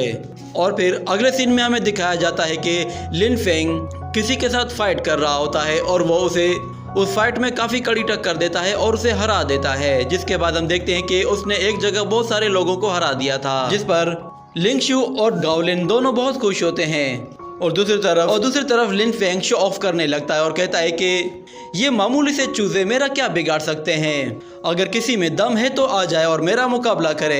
ये कहने की देर थी कि लिंग शू उसे थप्पड़ मारकर कहती है कि चलो अब पहले ही बहुत देर हो चुकी है। ये कहकर वो उसे अपने साथ ले जाने लगती है कि इतने में एक और बंदे की आवाज आती है जो कि उन्हें देखकर कहता है कि बहुत खूब, मुझे तुमसे यही उम्मीद थी, आखिर मेरा यहाँ आना बेकार नहीं गया, तुम्हारी स्ट्रेंथ वाकई में लाजवाब है। तो उस बंदे को देखकर लिंगशू कहती है कि ये बंदा तो केव पीक में है।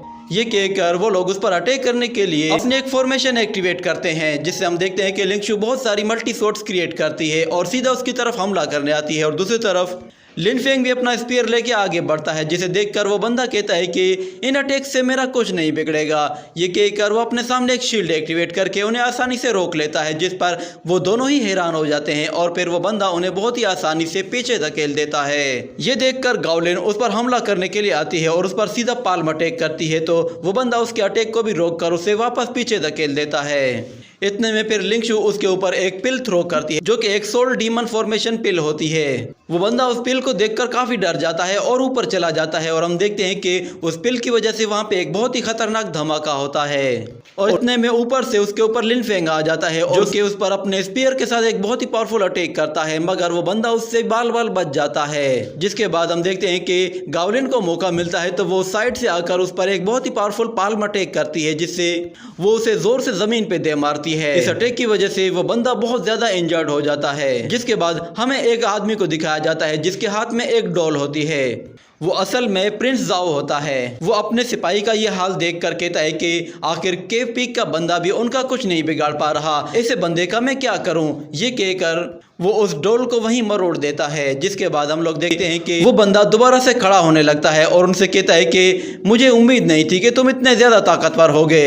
ये कहने की देर थी कि अचानक उसकी बॉडी में कुछ होने लगता है और वो वहीं डिस्ट्रॉय होने लगता है। जिसके बाद हम देखते हैं कि वो डिस्ट्रक्शन असल में उस डॉल की वजह से हुई थी, क्योंकि वो उस स्पेल के अंडर में था। वो जैसे ही डिस्ट्रॉय होने लगता है तो लिंगशू अपने साथियों को लेकर वहां से भागने लगती है और दूर जाकर वो अपनी एक शॉर्ट शील्ड एक्टिवेट कर लेती है, जिसकी मदद से वो लोग उस अटैक से बच जाते हैं। जिसके बाद वो लोग उस बंदे की हालत देखकर कहते हैं कि ये क्या था। वो उस जगह पर आकर देखते हैं तो उस बंदे का नाम और निशान भी नहीं बचा था, जिस पर वो लोग कहते हैं कि ऐसा लग रहा है कि शायद ये बंदा किसी के कंट्रोल में था, पर मुझे लगता है शायद अब हम यहाँ से जल्द निकल जाना चाहिए। ये कहकर वो लोग वहां से जाने लगते हैं और फिर हम देखते हैं प्रिंस जाओ वो उन लोगों पर नजर रखे हुए था और वो कहता है कि तुम्हें मुश्किल से यहाँ पर लेकर आया हूँ, तो इतनी आसानी से तुम्हें यहाँ से जाने नहीं दूंगा। ये कहने के बाद वो अपनी पावर का इस्तेमाल करके लिंगशू पर अटैक करता है। जिसके बाद ये सीन यहीं कट होता है। अगले सीन में हमें दिखाया जाता है 3 यंग मास्टर्स एक हॉल में बैठे हुए होते हैं और वो लोग कह रहे होते हैं कि 3rd ब्रदर और 8th ब्रदर उनमें इतनी हिम्मत नहीं कि वो तुम्हारे साथ बेट लगा सकें, क्योंकि इस मर्तबा भी ये कंपटीशन देखकर लग रहा है कि ये कंपटीशन इस बार भी टियानवू कंट्री ही जीतेगा। तो फिर एक और मास्टर कहता है कि हाँ, इसमें कोई शक नहीं, मगर कम से कम तुम्हें 5th ब्रदर के सामने इस तरह बिहेव नहीं करना चाहिए था, क्योंकि तुम भी 3rd ब्रदर की तरह हाफ स्टेबल हो और मुझे लगता है कि शायद अब फादर को तुम पर और भी ज्यादा ध्यान देने की जरूरत है। तुम्हारी हरकतें दिन ब दिन खराब होती जा रही हैं। वो लोग आपस में बातें कर रहे होते हैं। इतने में अचानक उन्हें बाहर से कोई आवाजें सुनाई देती हैं और हम देखते हैं कि बाहर 2 लोग आपस में फाइट कर रहे होते हैं और वो दोनों ही आपस में भाई होते हैं। वो दोनों बहुत पावरफुल होते हैं और एक दूसरे को काफी कड़ी टक्कर दे रहे होते हैं। उन लोगों की फाइट देखकर वहां खड़े लोग कहते हैं कि इस मर्तबा तो टियानवू कंट्री की आर्मी कंपटीशन में अपनी फर्स्ट प्लेस की जगह आसानी से बना लेगी, क्योंकि वो लोग 7 मर्तबा इस कंपटीशन को लगातार जीत चुके हैं। आज तक किसी में इतनी हिम्मत नहीं हुई कि वो उन्हें हरा सके। सच में टियानवू कंट्री में बहुत से टैलेंटेड लोग मौजूद हैं। उन लोगों की बातें सुनकर वो यंग मास्टर कहता है कि आखिर हम लोग भी ज़ेनाई फैमिली से हैं। भले ही वो लोग हर वक्त जीत जाते हैं, मगर मुझे लगता है कि इस बार हमारा मुकाबला होगा तो हम उन्हें आसानी से हरा सकेंगे। या फिर हो सकता है कि शायद एक दिन ऐसा भी आ जाए कि मुझे उस जोंग मैन से फाइट करने का मौका मिल जाए। ये सुनकर दूसरा ब्रदर कहता है कि आखिर तुम्हारा कहने का क्या मतलब है? तो वो बंदा कहता है कि कहने का मतलब वही है जो तुमने सुना है। वो लोग आपस में बातें कर रहे होते हैं कि इतने में अचानक उन्हें कुछ आवाज़ सुनाई देती है। तो वो ऊपर देखते हैं तो वहाँ पे शुयान की शिप आ जाती है, जिससे शुयान एक बहुत ही पावरफुल एनर्जी रिलीज करता है, जिससे नीचे मौजूद सब कुछ यहाँ वहाँ बिखर जाता है और सब लोग बहुत ज़्यादा डर जाते हैं और कहते हैं कि ये पावरफुल बंदा कौन था। और वो लोग देखते हैं कि वहाँ पे शुयान आ चुका है और ग्राउंड में जो दो लोग लड़ रहे थे वो दोनों वहाँ ज़मीन पे पड़े हुए होते हैं। और फिर शुयान अपनी पावर की मदद से प्रिंस जाओ को पकड़कर नीचे ले आता है। उसकी ये हालत देखकर वो लोग कहते हैं कि ये कौन बंदा है, इसकी हिम्मत कैसे हुई, ये एक मामूली सा की रिफाइनर प्रिंस जाओ के साथ ऐसे कैसे बिहेव कर सकता है। ये सुनकर शुयान को और भी गुस्सा आता है और वो अपनी पावरफुल एनर्जी को रिलीज करके वहाँ मौजूद सब लोगों को उठाकर दूर फेंक देता है। और वो प्रिंस आपस में एक शील्ड बनाकर किसी तरह अपने आप को बचा लेते हैं, जिसके बाद वो लोग कहते हैं कि इस बंदे की पावर तो लाजवाब है, हमें इससे दूर ही रहना चाहिए। शुयान की पावर देखकर वो लोग प्रिंस जाओ से कहते हैं कि ये तुम्हारा प्राइवेट मसला है, इसलिए हम लोग इसमें इन्वॉल्व नहीं होंगे, तुम इसे खुद ही हैंडल करो। तो प्रिंस जाओ देखता है कि कोई भी उसकी मदद करने के लिए वहाँ पे नहीं आ रहा, बल्कि वो सब उसका खड़े होकर तमाशा देख रहे हैं। तो वो गुस्से में आकर शुयान से कहता है कि तुमने यहाँ आकर बहुत बड़ी गलती कर दी, तुमने यहाँ आकर मेरी बेइज्जती की है, तो इसका हिसाब देना पड़ेगा। ये कहकर वो अपनी पावर्स को एक्टिवेट करता है और हम देखते हैं कि वो अपनी फॉर्मेशन की मदद से वहाँ पे एक मीटियोर शॉट को समन करता है, जिसकी मदद से वो शुयान पर हमला करना चाहता था। और वो शुयान से कहता है कि तुम जानते हो कि ये मीटियोर शॉट है, ये जिसके पास भी होती है उसकी पावर कई गुना बढ़ जाती है, इसलिए अब तुम मरने के लिए तैयार हो जाओ। ये कहने के साथ ही ये एपिसोड यहीं पे ही खत्म हो जाता है।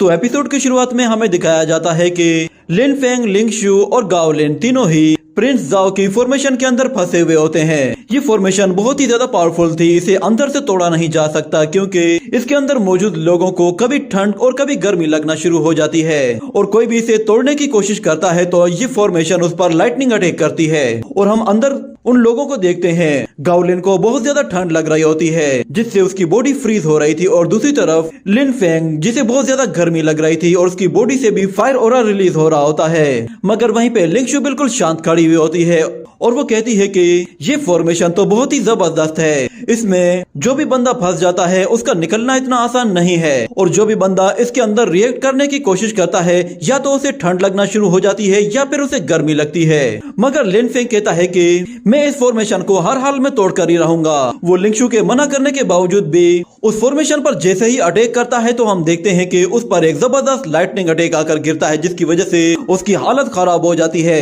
ये देखकर गाओलिन भी हैरान हो जाती है और कहती है कि ये लाइटनिंग तो सच में काफी खतरनाक है, मगर यहाँ से निकले तो निकले किस तरह? ना हम इसे तोड़ सकते हैं ना ही हम इसके अंदर सरवाइव कर सकते हैं। तो लिन फेंग दोबारा से खड़ा हो जाता है और कहता है कि तुम अब देखो मैं इसे कैसे तोड़ता हूँ। पिछली मर्तबा मैंने अपना पूरा जोर नहीं लगाया था और इस मर्तबा वो अपने स्पीयर के साथ उसे दोबारा से तोड़ने की कोशिश करता है, मगर वो उसे तोड़ने में फिर से नाकाम हो जाता है और उसका स्पीयर फिर से वहाँ से दूर जा गिरता है। मगर लिन फेंग फिर भी हार नहीं मानता, वो कहता है कि मैं इसे हर हाल में तोड़ कर ही रहूंगा। ये कहने के साथ वो उस पर एक जबरदस्त पावरफुल अटैक कर देता है, जिससे वो फॉर्मेशन आहिस्ता आहिस्ता टूटना शुरू हो जाती है और हम देखते हैं बहुत सारे क्रैक्स पड़ जाते हैं, जिसकी वजह से उस फॉर्मेशन का असर भी कमजोर हो जाता है और उसके अंदर मौजूद गाओलिन और लिंगशू दोनों को अब उस फॉर्मेशन का असर फील नहीं हो रहा था, जिस पर वो दोनों भी हैरान रह जाती हैं और कहती हैं कि लिन फेंग का ये अटैक तो सच में बहुत ही लाजवाब है, मुझे अब ठंड नहीं लग रही। तो लिंगशू कहती है कि सच में लिन फेंग तो कमाल है, इसने एक ही अटैक से इस फॉर्मेशन को बेकार कर दिया है। और फिर वो दोनों उसकी तरफ देखती हैं तो उन्हें पता चलता है कि असल में लिन फेंग तो उस फॉर्मेशन के अंदर फंसा हुआ है। उसने अपना सिर जोर से उस फॉर्मेशन पे दे मारा था, जिससे उसने उस फॉर्मेशन को क्रैक कर दिया था, मगर क्योंकि उसने फॉर्मेशन पे अटैक किया है तो इसलिए वो फॉर्मेशन अब उस पर ही लाइटनिंग अटैक करना शुरू कर देती है, जिस पर फेंग भी चिल्लाना शुरू कर देता है। जिसके बाद ये सीन यही कट होता है। अगले सीन में हम लोग दोबारा से शानवू माउंटेन का मार्शल आर्ट कंपटीशन देखते हैं, जहाँ पे वहाँ पे एक यंग मास्टर प्रिंस जाओ के बारे में कहता है कि उसने तो ये जॉइंट शॉट बनाकर इस मैच में अपना पलड़ा भारी कर दिया है। मुझे लगता है कि इस शॉट को प्रैक्टिस करने के बाद जाओ की पावर बहुत ही ज्यादा बढ़ चुकी है और इस लड़के का अब कोई भी चांस नहीं बनता कि ये जाओ के आगे टिक पाए। मुझे लगा था कि शायद इन दोनों के बीच ये फाइट जरा लंबी चलेगी मगर ये फाइट तो बहुत ही जल्द खत्म होने वाली है। और फिर जाओ शुयांग से कहता है कि मेरी ये मीटियोर स्वॉर्ड इतनी पावरफुल है कि ये तुम्हें काट कर तुम्हारे 2 टुकड़े कर देगी। इसे प्रैक्टिस करने के लिए मैंने न जाने कितने लोगों के आगे मिन्नतें की हैं और इसे सीखने के लिए मैंने 10 साल मेहनत की है और अब वक्त आ गया है कि मैं इसे यूज करूं। तुम वो पहले बंदे हो जो कि मेरी सोट का शिकार बनने वाले हो। शुयांग उसकी सोट देखकर बिल्कुल रिलैक्स खड़ा हुआ था, जैसे उसे उसकी सोट से कोई खास फर्क पड़ ही नहीं रहा। वो जानता था कि प्रिंस जाओ चाहे कितना भी पावरफुल अटैक क्यों ना कर ले, वो उसका कुछ भी नहीं बिगाड़ सकता। मगर दूसरी तरफ वो यंग मास्टर कहते हैं कि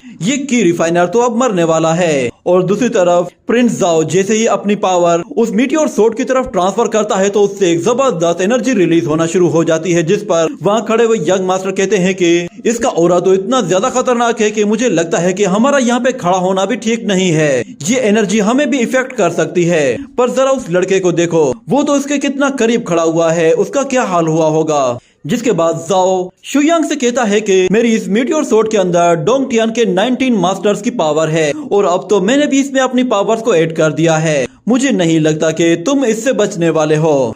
पर वो इस बात से भी हैरान होता है कि शुयांग उससे घबरा क्यों नहीं रहा, वो अभी भी बिल्कुल रिलैक्स खड़ा हुआ है। जिसके बाद प्रिंस जाओ अपनी पूरी ताकत के साथ उस मीटियोर सोट को शुयांग के ऊपर दे मारता है, जिससे वहाँ पे एक बहुत बड़ा एनर्जी ब्लास्ट होता है और उसकी एनर्जी हर जगह फैल जाती है। यहाँ तक कि ऊपर खड़े हुए यंग मास्टर्स भी उससे पीछे हट जाते हैं और पूरी जमीन हिल कर रह जाती है। और उनमें से एक यंग मास्टर कहता है कि ये खेल तो इतना जल्दी खत्म हो गया, मुझे तो अभी मजा आने लगा था। ये कहकर वो वहाँ से चला जाता है और अपनी कुर्सी पर जाकर बैठ जाता है। और इस तरफ सेकंड यंग मास्टर कहता है कि जाओ तो सच में बहुत ही ज्यादा पावरफुल है, क्यों ना मैं इसे अपनी टीम में शामिल कर लूं, इस तरह ये मेरे काफी काम आ सकता है। मगर दूसरी तरफ उनका बड़ा भाई वो एक बात पे हैरान होता है कि शुयांग ये मैच नहीं हार सकता, क्योंकि उसने यहाँ पे जब एंट्री ली थी तो उसने अपने ऑरा से ही इस पूरी जगह को हिला कर रख दिया था। मुझे नहीं लगता कि इस अटैक से उसका कुछ भी खास बिगड़ा होगा। और दूसरी तरफ जाओ हंसते हुए कहता है कि शुयांग तुमने मेरा जीना हराम कर रखा था, मजबूरन मुझे तुम्हें मारना ही पड़ा। शुक्र है कि तुमसे अब मेरी जान छूट जाएगी। तुमने न सिर्फ मुझे बहुत ज्यादा बेइज्जत किया है बल्कि तुमने मेरी आधी प्रॉपर्टी भी ले ली है और फाइनली आज उसका सारा हिसाब चुकता कर दिया है। अब मुझे तुमसे डरने की कोई भी जरूरत नहीं। ये कहकर वो जैसे ही हंसने लगता है तो अचानक से सेकंड यंग मास्टर कहता है कि जाओ जरा सामने देखो, वो तुम्हारे सामने खड़ा है। तो जाओ देखता है कि शुयांग तो अभी भी जिंदा है। उसने जाओ की सोट को अपनी एक ही उंगली से रोका हुआ होता है, जिस पर जाओ को भी एक जबरदस्त झटका लगता है और वो कहता है कि ये मेरा सबसे पावरफुल अटैक था, वो इसे कैसे रोक सकता है। और फिर शुयांग उनसे कहता है कि तुमने ये सोड मीटियोर आयरन से बनाई है, जो कि सच में काफी अच्छा मटेरियल है, मगर बदकिस्मती से ये गलत इंसान के हाथ में है। तुम जानते ही नहीं कि इसका सही इस्तेमाल किस तरह किया जाता है। ये कहने के बाद शुयान उन्हें उस सोड की ट्रू पावर शो करता है, जिससे वहाँ पे बहुत ही ज्यादा स्पिरिचुअल ऑरा फैल जाता है, यहाँ तक कि किसी को कुछ भी दिखाई नहीं देता। और फिर शुयांग जाओ पर अटैक करने के लिए उसी सोड के साथ बहुत सारे स्पिरिचुअल एनर्जी वेव अटैक करता है, जिसे रोकने के लिए जाओ अपने सामने पावरफुल शील्ड एक्टिवेट कर लेता है। मगर वो मीटियोर सोड अटैक थे जो कि उसकी शील्ड को तोड़ते हुए वहाँ से आगे निकल जाते हैं और जिस जगह वो एनर्जी अटैक्स हिट करते हैं वहाँ पे बहुत सारे मीटियोर आयरन स्टोन्स बन जाते हैं। जब जाओ अपनी सोड की पावर देखता है तो वो भी हक्का बक्का रह जाता है। उसे पता ही नहीं था कि इस सोड को इस तरह भी यूज किया जा सकता है। और शुयांग कहता है कि ये है इस सोड की ट्रू पावर, और अगर मैं इससे तुम पर एक ही अटैक करूं तो एक ही अटैक में तुम्हारा भी काम तमाम हो जाएगा। जिसके बाद वो यंग मास्टर कहते हैं कि शुयांग तो बहुत ही पावरफुल बंदा है, हालांकि ये सिर्फ की रिफाइनिंग लेवल में है, मगर उसके बावजूद भी इसकी इतनी पावर है कि ये उस मीटियोर सोड को न सिर्फ यूज कर पा रहा है बल्कि इसने उसकी पावर को भी कई गुना बढ़ा दिया है। और फिर थर्ड यंग मास्टर कहता है कि सच में ये लड़ाई देखकर तो बहुत ही मजा आया है, क्या जबरदस्त अटैक था। और दूसरी तरफ सेकंड यंग मास्टर कहता है मैंने अपनी पूरी जिंदगी में इतना पावरफुल की रिफाइनर नहीं देखा। मगर फिर दूसरी तरफ जाओ खड़ा होता है और कहता है कि भले ही तुमने मुझे हरा दिया है मगर तुम्हारी एक वीकनेस अब भी मेरे हाथ में है। तो शुयान कहता है कि मेरी कमजोरी, मेरी तो कोई भी कमजोरी नहीं। मगर फिर जाओ से कहता है कि तुम्हारे वो डिसाइपल, तुम्हें उनकी जिंदगी जरूर प्यारी होगी, वो सब के सब मेरी फॉर्मेशन में फंसे हुए हैं। वो लोग उस फॉर्मेशन में इस तरह फंसे हुए हैं कि वो लोग कभी भी उसमें मर सकते हैं, क्योंकि वहाँ से कभी भी कोई भी जिंदा निकल नहीं पाता। जिसके बाद वो दोबारा से अपने उसी ट्रेजर की मदद से उसी फॉर्मेशन को वहाँ पे लेकर आ जाता है। और जब वो फॉर्मेशन वहाँ पे एक्टिवेट होती है तो वो लोग देखते हैं कि लिंगशु और गाओलिन वो लोग लिन फेंग को टांगों से पकड़कर खींच रहे हैं, मगर वो लोग अपना पूरा जोर लगाकर भी उसे बाहर नहीं निकाल पाए थे। मगर फिर लिन फेंग अपने आसपास देखता है तो वो कहता है कि ये हम लोग कहाँ आ गए हैं, और फिर उसकी नजर शुयान पे पड़ती है, जिस पर लिन फेंग मास्टर से कहता है कि प्लीज मेरी मदद कीजिए, मैं यहाँ पे फंस गया हूँ। मगर फिर दूसरी तरफ जाओ कहता है कि भले इस फॉर्मेशन को थोड़ा सा डैमेज किया गया है, मगर ये अभी भी काफी खतरनाक है, मैं चाहूँ तो अभी के अभी इन तीनों का खेल खत्म कर सकता हूँ। मगर फिर शुयान उससे कहता है कि तो तुम इस कमजोरी की बात कर रहे थे, मगर ये तो मेरी कमजोरी नहीं है, ये लोग असल में मेरे ही वेपन्स हैं। ये कहकर वो एक चुटकी बजाता है और उस फॉर्मेशन को पूरी तरह से खत्म कर देता है, जिस पर जाओ भी हैरान रह जाता है। और फिर वो जाओ से कहता है कि तुम बताओ तुम किस तरह मरना चाहते हो। ये सुनते ही प्रिंस जाओ अपनी जान बचाने के लिए वहाँ से भागने की कोशिश करता है, तो गाओलिन कहती है कि मास्टर इसे आप हम पे छोड़ दें। ये कहने के साथ गाओलिन और लिंगशु दोनों ही उस पे हमला कर देते हैं, तो प्रिंस जाओ उनके अटैक से बचने की कोशिश करता है, मगर वो दोनों उस पर काफी भारी पड़ रही थी। और फिर लीना उससे कहती है कि अच्छा तो वो तुम ही हो जिसने हमें उस फॉर्मेशन में फंसाया था, तुम्हारे साथ तो पुराना हिसाब चुकता करना है। ये कहकर वो उसे पीछे धकेल देती है, मगर फिर प्रिंस जाओ कहता है कि अब तुम लोगों ने मुझे मजबूर कर दिया है, मैं ऐसा नहीं करना चाहता था, पर अब मेरे पास कोई और ऑप्शन नहीं है। ये कहते ही वो अपनी बॉडी से एक डिमोनिक ऑरा रिलीज करता है, जिससे वहाँ मौजूद जितने भी कल्टीवेटर्स होते हैं वो सब के सब जाओ के कंट्रोल में आ जाते हैं। और दूसरी तरफ जाओ खुद भी अपने रियल फॉर्म में आ जाता है, जिसे देखकर शुयांग कहता है कि तो फाइनली तुम भी अपने असली फॉर्म में आ गए। और वो अपने साथियों के साथ उन लोगों पर हमला करने के लिए आगे बढ़ता है, और उसी के साथ ये एपिसोड यहीं पे ही एंड हो जाता है।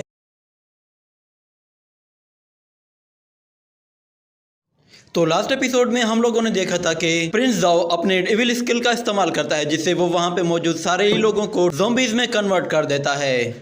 ये देखकर शुयान कहता है कि अच्छा तो तुमने अपना असली चेहरा दिखा ही दिया, मुझे लगा ही था कि तुम कोई इविल मार्शल आर्ट यूज करोगे।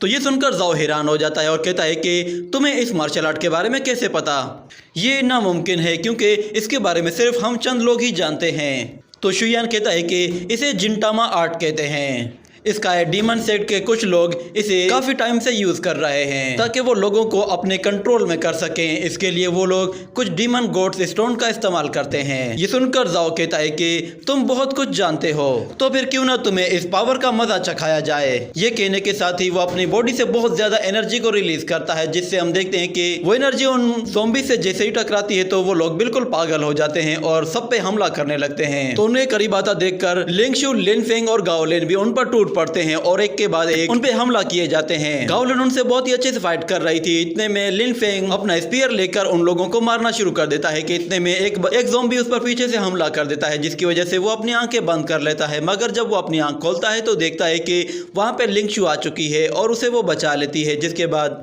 लिंगशु उस डीमन का वहीं खात्मा कर देती है और उससे कहती है कि मैंने तुम्हें बचा लिया है। ये सुनकर लिन फेंग अपना स्पीयर लेकर लिंगशु के पीछे मौजूद एक डीमन को खत्म कर देता है, जिस पर लिंगशु भी हल्का सा डर जाती है। जिसके बाद वो थोड़ी देर सोचने लगती है और फिर हवा में ऊपर जाकर एक फॉर्मेशन सेट करती है। जिसके बाद वो नीचे देखती है तो लिन फेंग पर दो ज़ॉम्बीज़ भारी पड़ रहे होते हैं, वो उन्हें नहीं रोक पा रहा था। जिसके बाद लिंगशु अपनी सोर्ड का रुख उनकी तरफ कर देती है और फिर उन्हें मल्टी सोर्ड में ट्रांसफॉर्म करके उन पर हमला कर देती है। ये देखकर जाओ टियान भी हैरान हो जाता है। जिसके बाद हम देखते हैं कि लिंगशु का निशाना बिल्कुल सही जगह पे लगता है, जिस पर लिन फेंग कहता है कि सिस्टर तुम्हारी ये टेक्निक तो दिन ब दिन काफी अच्छी होती जा रही है। और दूसरी तरफ हमें दिखाया जाता है शुयान को, जो कि वहाँ मौजूद सभी इविल ज़ॉम्बीज़ की एनर्जी को अपने पास एब्जॉर्ब कर रहा होता है। ये देखकर तो जाओ टियान को और भी ज्यादा गुस्सा आता है और वो कहता है कि लगता है तुम मुझे सीरियस नहीं ले रहे, तुम अभी भी अपनी जगह पर खड़े हो और तस से मस नहीं हो रहे, लगता है मुझे अब पूरी ताकत इस्तेमाल करनी पड़ेगी।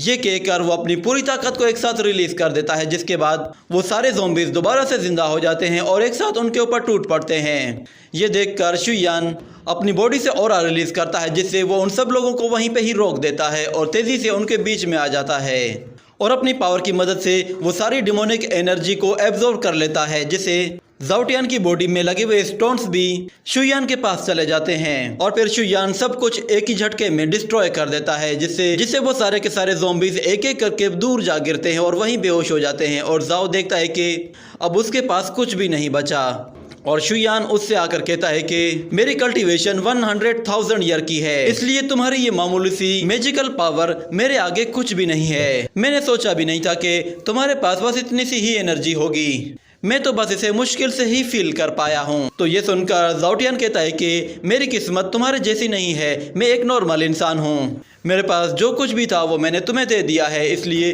प्लीज मुझे जाने दो। तो ये सुनकर शुयान कहता है कि तुम्हें मेरे डिसाइपल्स को हर्ट नहीं करना चाहिए था। ये कहकर वो एक चुटकी बजाता है जिससे वो ज़ाओटियन का खेल वहीं पे ही खत्म कर देता है। जिसके बाद वो लिंगशु और गाओलिन से कहता है कि तुम लोग मेरे साथ प्रिंस के मेंशन में चलो। जिस पर वो लोग कहते हैं कि हम लोग आने के लिए तैयार हैं। और फिर लिन फेंग कहता है कि जरा मास्टर को तो देखो, उसकी स्किल्स तो बहुत ही लाजवाब हैं। मगर फिर गाओलिन कहती है कि चलो हमें जल्दी करना चाहिए क्योंकि हमें प्रिंस के मेंशन में जाना है, वहाँ पे हमें बहुत ज्यादा टाइम लग जाएगा क्योंकि वहाँ से हमें बहुत सारे ट्रेजर्स लेने हैं। तो लिंगशु कहती है कि लगता है कि मुझे इस काम के लिए सानियान को भी बुलाना पड़ेगा। और दूसरी तरफ लिन फेंग वहाँ मौजूद दो डिसाइपल्स के बीच में चला जाता है जो कि कह रहे होते हैं कि क्या ये खेल खत्म हो गया, सब कुछ तो इतना जल्दी हो गया, कुछ समझ में नहीं आ रहा कि हुआ क्या है।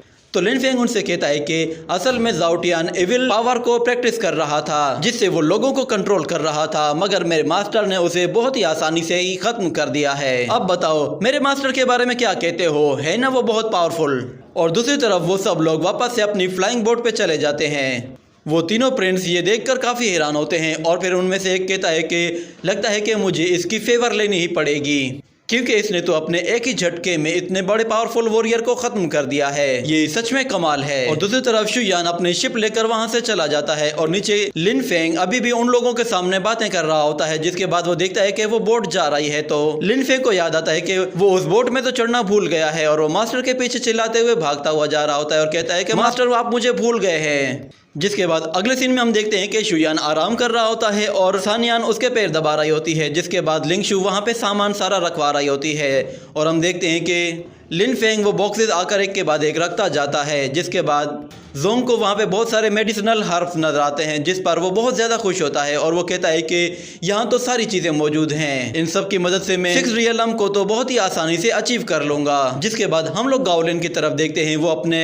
पॉइजनस स्नेक को बाहर निकालती है और फिर प्रिंस जाओ के सर्वेंट से कहती है कि चलो बताओ तुमने और कौन कौन से ट्रेजर्स छुपा कर रखे हैं। तो वो लोग कहते हैं कि हमारे पास जो कुछ भी था हमने दे दिया है, हम लोगों में इतनी हिम्मत नहीं है कि हम लोग आपसे कुछ चीज छुपा सकें। इतने में वो तीनों प्रिंस वहाँ पे आ जाते हैं और उनसे कहते हैं कि जरा देखो तो सही, ग्रेट शिया किंगडम के तीनों प्रिंस तुम्हारे स्काई ब्लू सेक्ट को विजिट करने आए हैं। तो मास्टर जेंग उनके सामने एक हड्डी थ्रो करता है जिससे वो उन्हें वहीं पे रोकता है, मगर सिपाही आगे आ जाता है और कहता है कि इस बूढ़े में बहुत ज्यादा आकार है। ये सुनकर ओल्ड मास्टर उसे एक और हड्डी मारता है जिससे वो वहीं पे ही बेहोश हो जाता है। और ओल्ड मास्टर कहता है कि मुझे इस तरह के लोगों से सख्त नफरत है। इतने में फिर वहाँ पे दूसरा सिपाही आ जाता है तो प्रिंस उसे रोक कर कहता है कि शुयान मैं यहाँ पे तुमसे बात करने के लिए आया हूँ, मुझे असल में तुम्हारी एक हेल्प चाहिए। अगर तुम मेरी एक हेल्प कर देते हो तो उसके बदले में मैं तुम्हें अपना सारा ट्रेजर दूंगा, जो कुछ भी मेरे पास है वो सब कुछ तुम रख सकते हो। मेरी इतनी अच्छी ऑफर को तुम नहीं ठुकरा सकते, आज से पहले तुम्हें किसी ने भी इतनी अच्छी ऑफर नहीं दी होगी। तो शुयान उसकी बात का कोई भी जवाब नहीं देता जिस पर उसे काफी गुस्सा आता है। जिसके बाद वहाँ पे फिर उससे बड़ा वाला प्रिंस आकर कहता है कि तुम अपने ट्रेजर्स अपने पास रखो, ये किसी काम के नहीं। वो शुयान से कहता है कि मैं तुम्हें इससे अच्छी ऑफर देता हूँ, अगर तुम मेरी हेल्प करोगे तो मैं उसके बदले में अपने फादर से कहकर तुम्हें अपने शिया किंगडम सेक्ट का मास्टर बनवा दूंगा। इस तरह तुम शिया किंगडम के सबसे बड़े मास्टर बन जाओगे और अपनी जिंदगी बहुत ही आसानी से गुजारोगे। बताओ तुम इसके बारे में क्या कहते हो। तो शुयान उसे भी कोई जवाब नहीं देता जिस पर वो भी गुस्से में आ जाता है। मगर फिर तीसरा भाई वहाँ पे आकर घुटनों पर बैठ जाता है जिस पर वो दोनों से कहते हैं कि ये तुम क्या कर रहे हो, तुम उसके आगे झुक रहे हो, इस तरह तो हमारी रॉयल फैमिली की बेइज्जती होगी। मगर फिर शुयान कहता है कि तुम पास हुए। थर्ड ब्रदर को ऊपर उठा लेता है और अपने पास ले आता है। जिसके बाद लिंगशु और गाओलिन बाकी दो भाइयों का रास्ता रोक लेती हैं और उनसे कहती हैं कि तुम आगे नहीं जा सकते। तो वो कहते हैं कि हम प्रिंस हैं, तुम भूलो मत। तो वो लोग उनसे कहते हैं कि ये हमारा स्काई ब्लू सेक्ट है, यहाँ पे कोई भी प्रिंस नहीं है। ये सुनकर वो प्रिंस गुस्से में वहाँ से चले जाते हैं। और दूसरी तरफ वो प्रिंस शुयान से कहता है कि मेरी बात आपको थोड़ी सी अजीब सी लगेगी, मगर मैं चाहता हूँ कि मैं अपनी पूरी लाइफ आपके साथ स्पेंड करूँ। ये कहने के साथ ही ये एपिसोड यहीं पे ही खत्म हो जाता है।